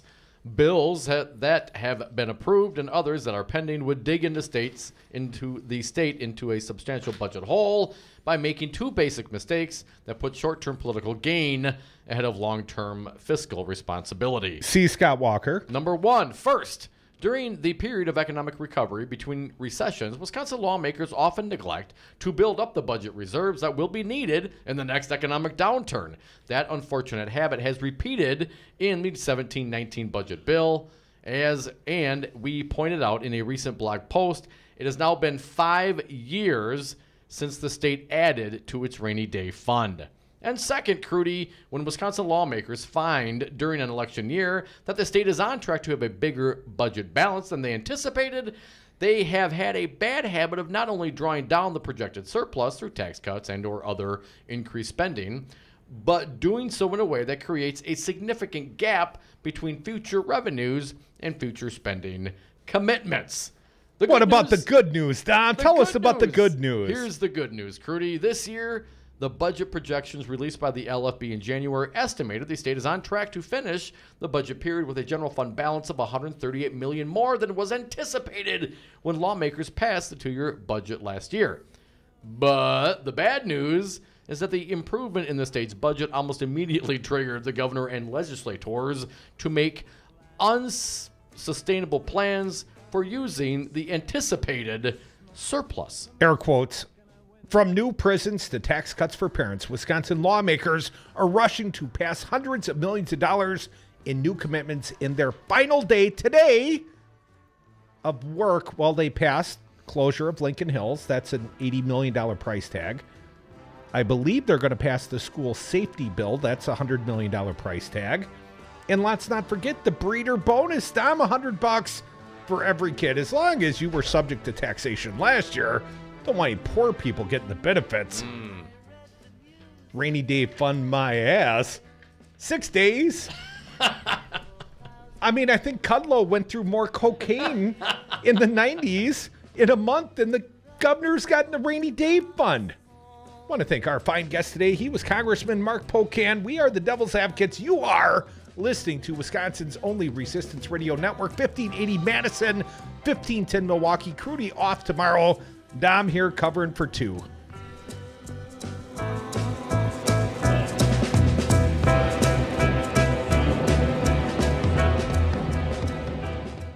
Wanker. Do you own a rental property, or would you like to partner with a rental investment team? Call the pros you can trust at CCL Management. Rental expertise second to none, a general contractor on staff to direct repairs and improvements, and real estate brokerage services tailored to the small investor. If you're ready to invest in rental property or just need professionals to manage your real estate portfolio, call us, CCL Management, at 608-833-0009 or visit us on the web at cclmanagement.com. So, Jesse, why should someone buying a home pay for an agent when they can go online or call the number on a for sale sign? Great questions. First of all, never call the number on a sign to see a home. That's the seller's agent, and they don't represent your interests. If they show you a home outside of an open house, you forfeit your ability to have someone negotiate in your corner at no cost to you. Well, with interest rates still at historic lows, how can buyers still get a great deal and protect their rights? Step 1, find a buyer's agent that you trust. Your agent will best find the home that fits your needs, anticipate problems, and negotiate on your behalf from offer through closing day. And most home listing contracts stipulate that the seller's agent pays for the buyer's commission. Solidarity Realty. They're real, they're solid, they're honest. Whether buying or selling in Madison or Dane County, call Solidarity Realty, 608-284-9311, or find them at solidarityrealty.com. Please tune in Saturday, March 24th from noon to 3 p.m. when Earl Ingram anchors special coverage of the 10th Annual Wisconsin Grassroots Festival from Mazomanie, People Organizing for Solutions. Speakers include Lisa Graves, John Nichols, Matt Rothschild, Congressman Mark Pocan, and Senator Tammy Baldwin. Tune in right here on Wisconsin's Resistance Radio Network, Saturday, March 24th, noon to 3. You are listening to 1510 AM WRRD Waukesha, Milwaukee, and 1580 AM WTTN Columbus, Wisconsin's Resistance Radio Network. Trump and Putin, Stormy Daniels. I'm Ann Cates. President Trump is being criticized for reaching out to Vladimir Putin. The president says he called the Russian leader and congratulated him on his election victory. During a photo op at the White House, the president says that he and Putin will meet in what he said is the not-too-distant future. To discuss the arms race, which is getting out of control. He said other issues ripe for discussion include Syria and Ukraine, and the Kremlin said the two voiced satisfaction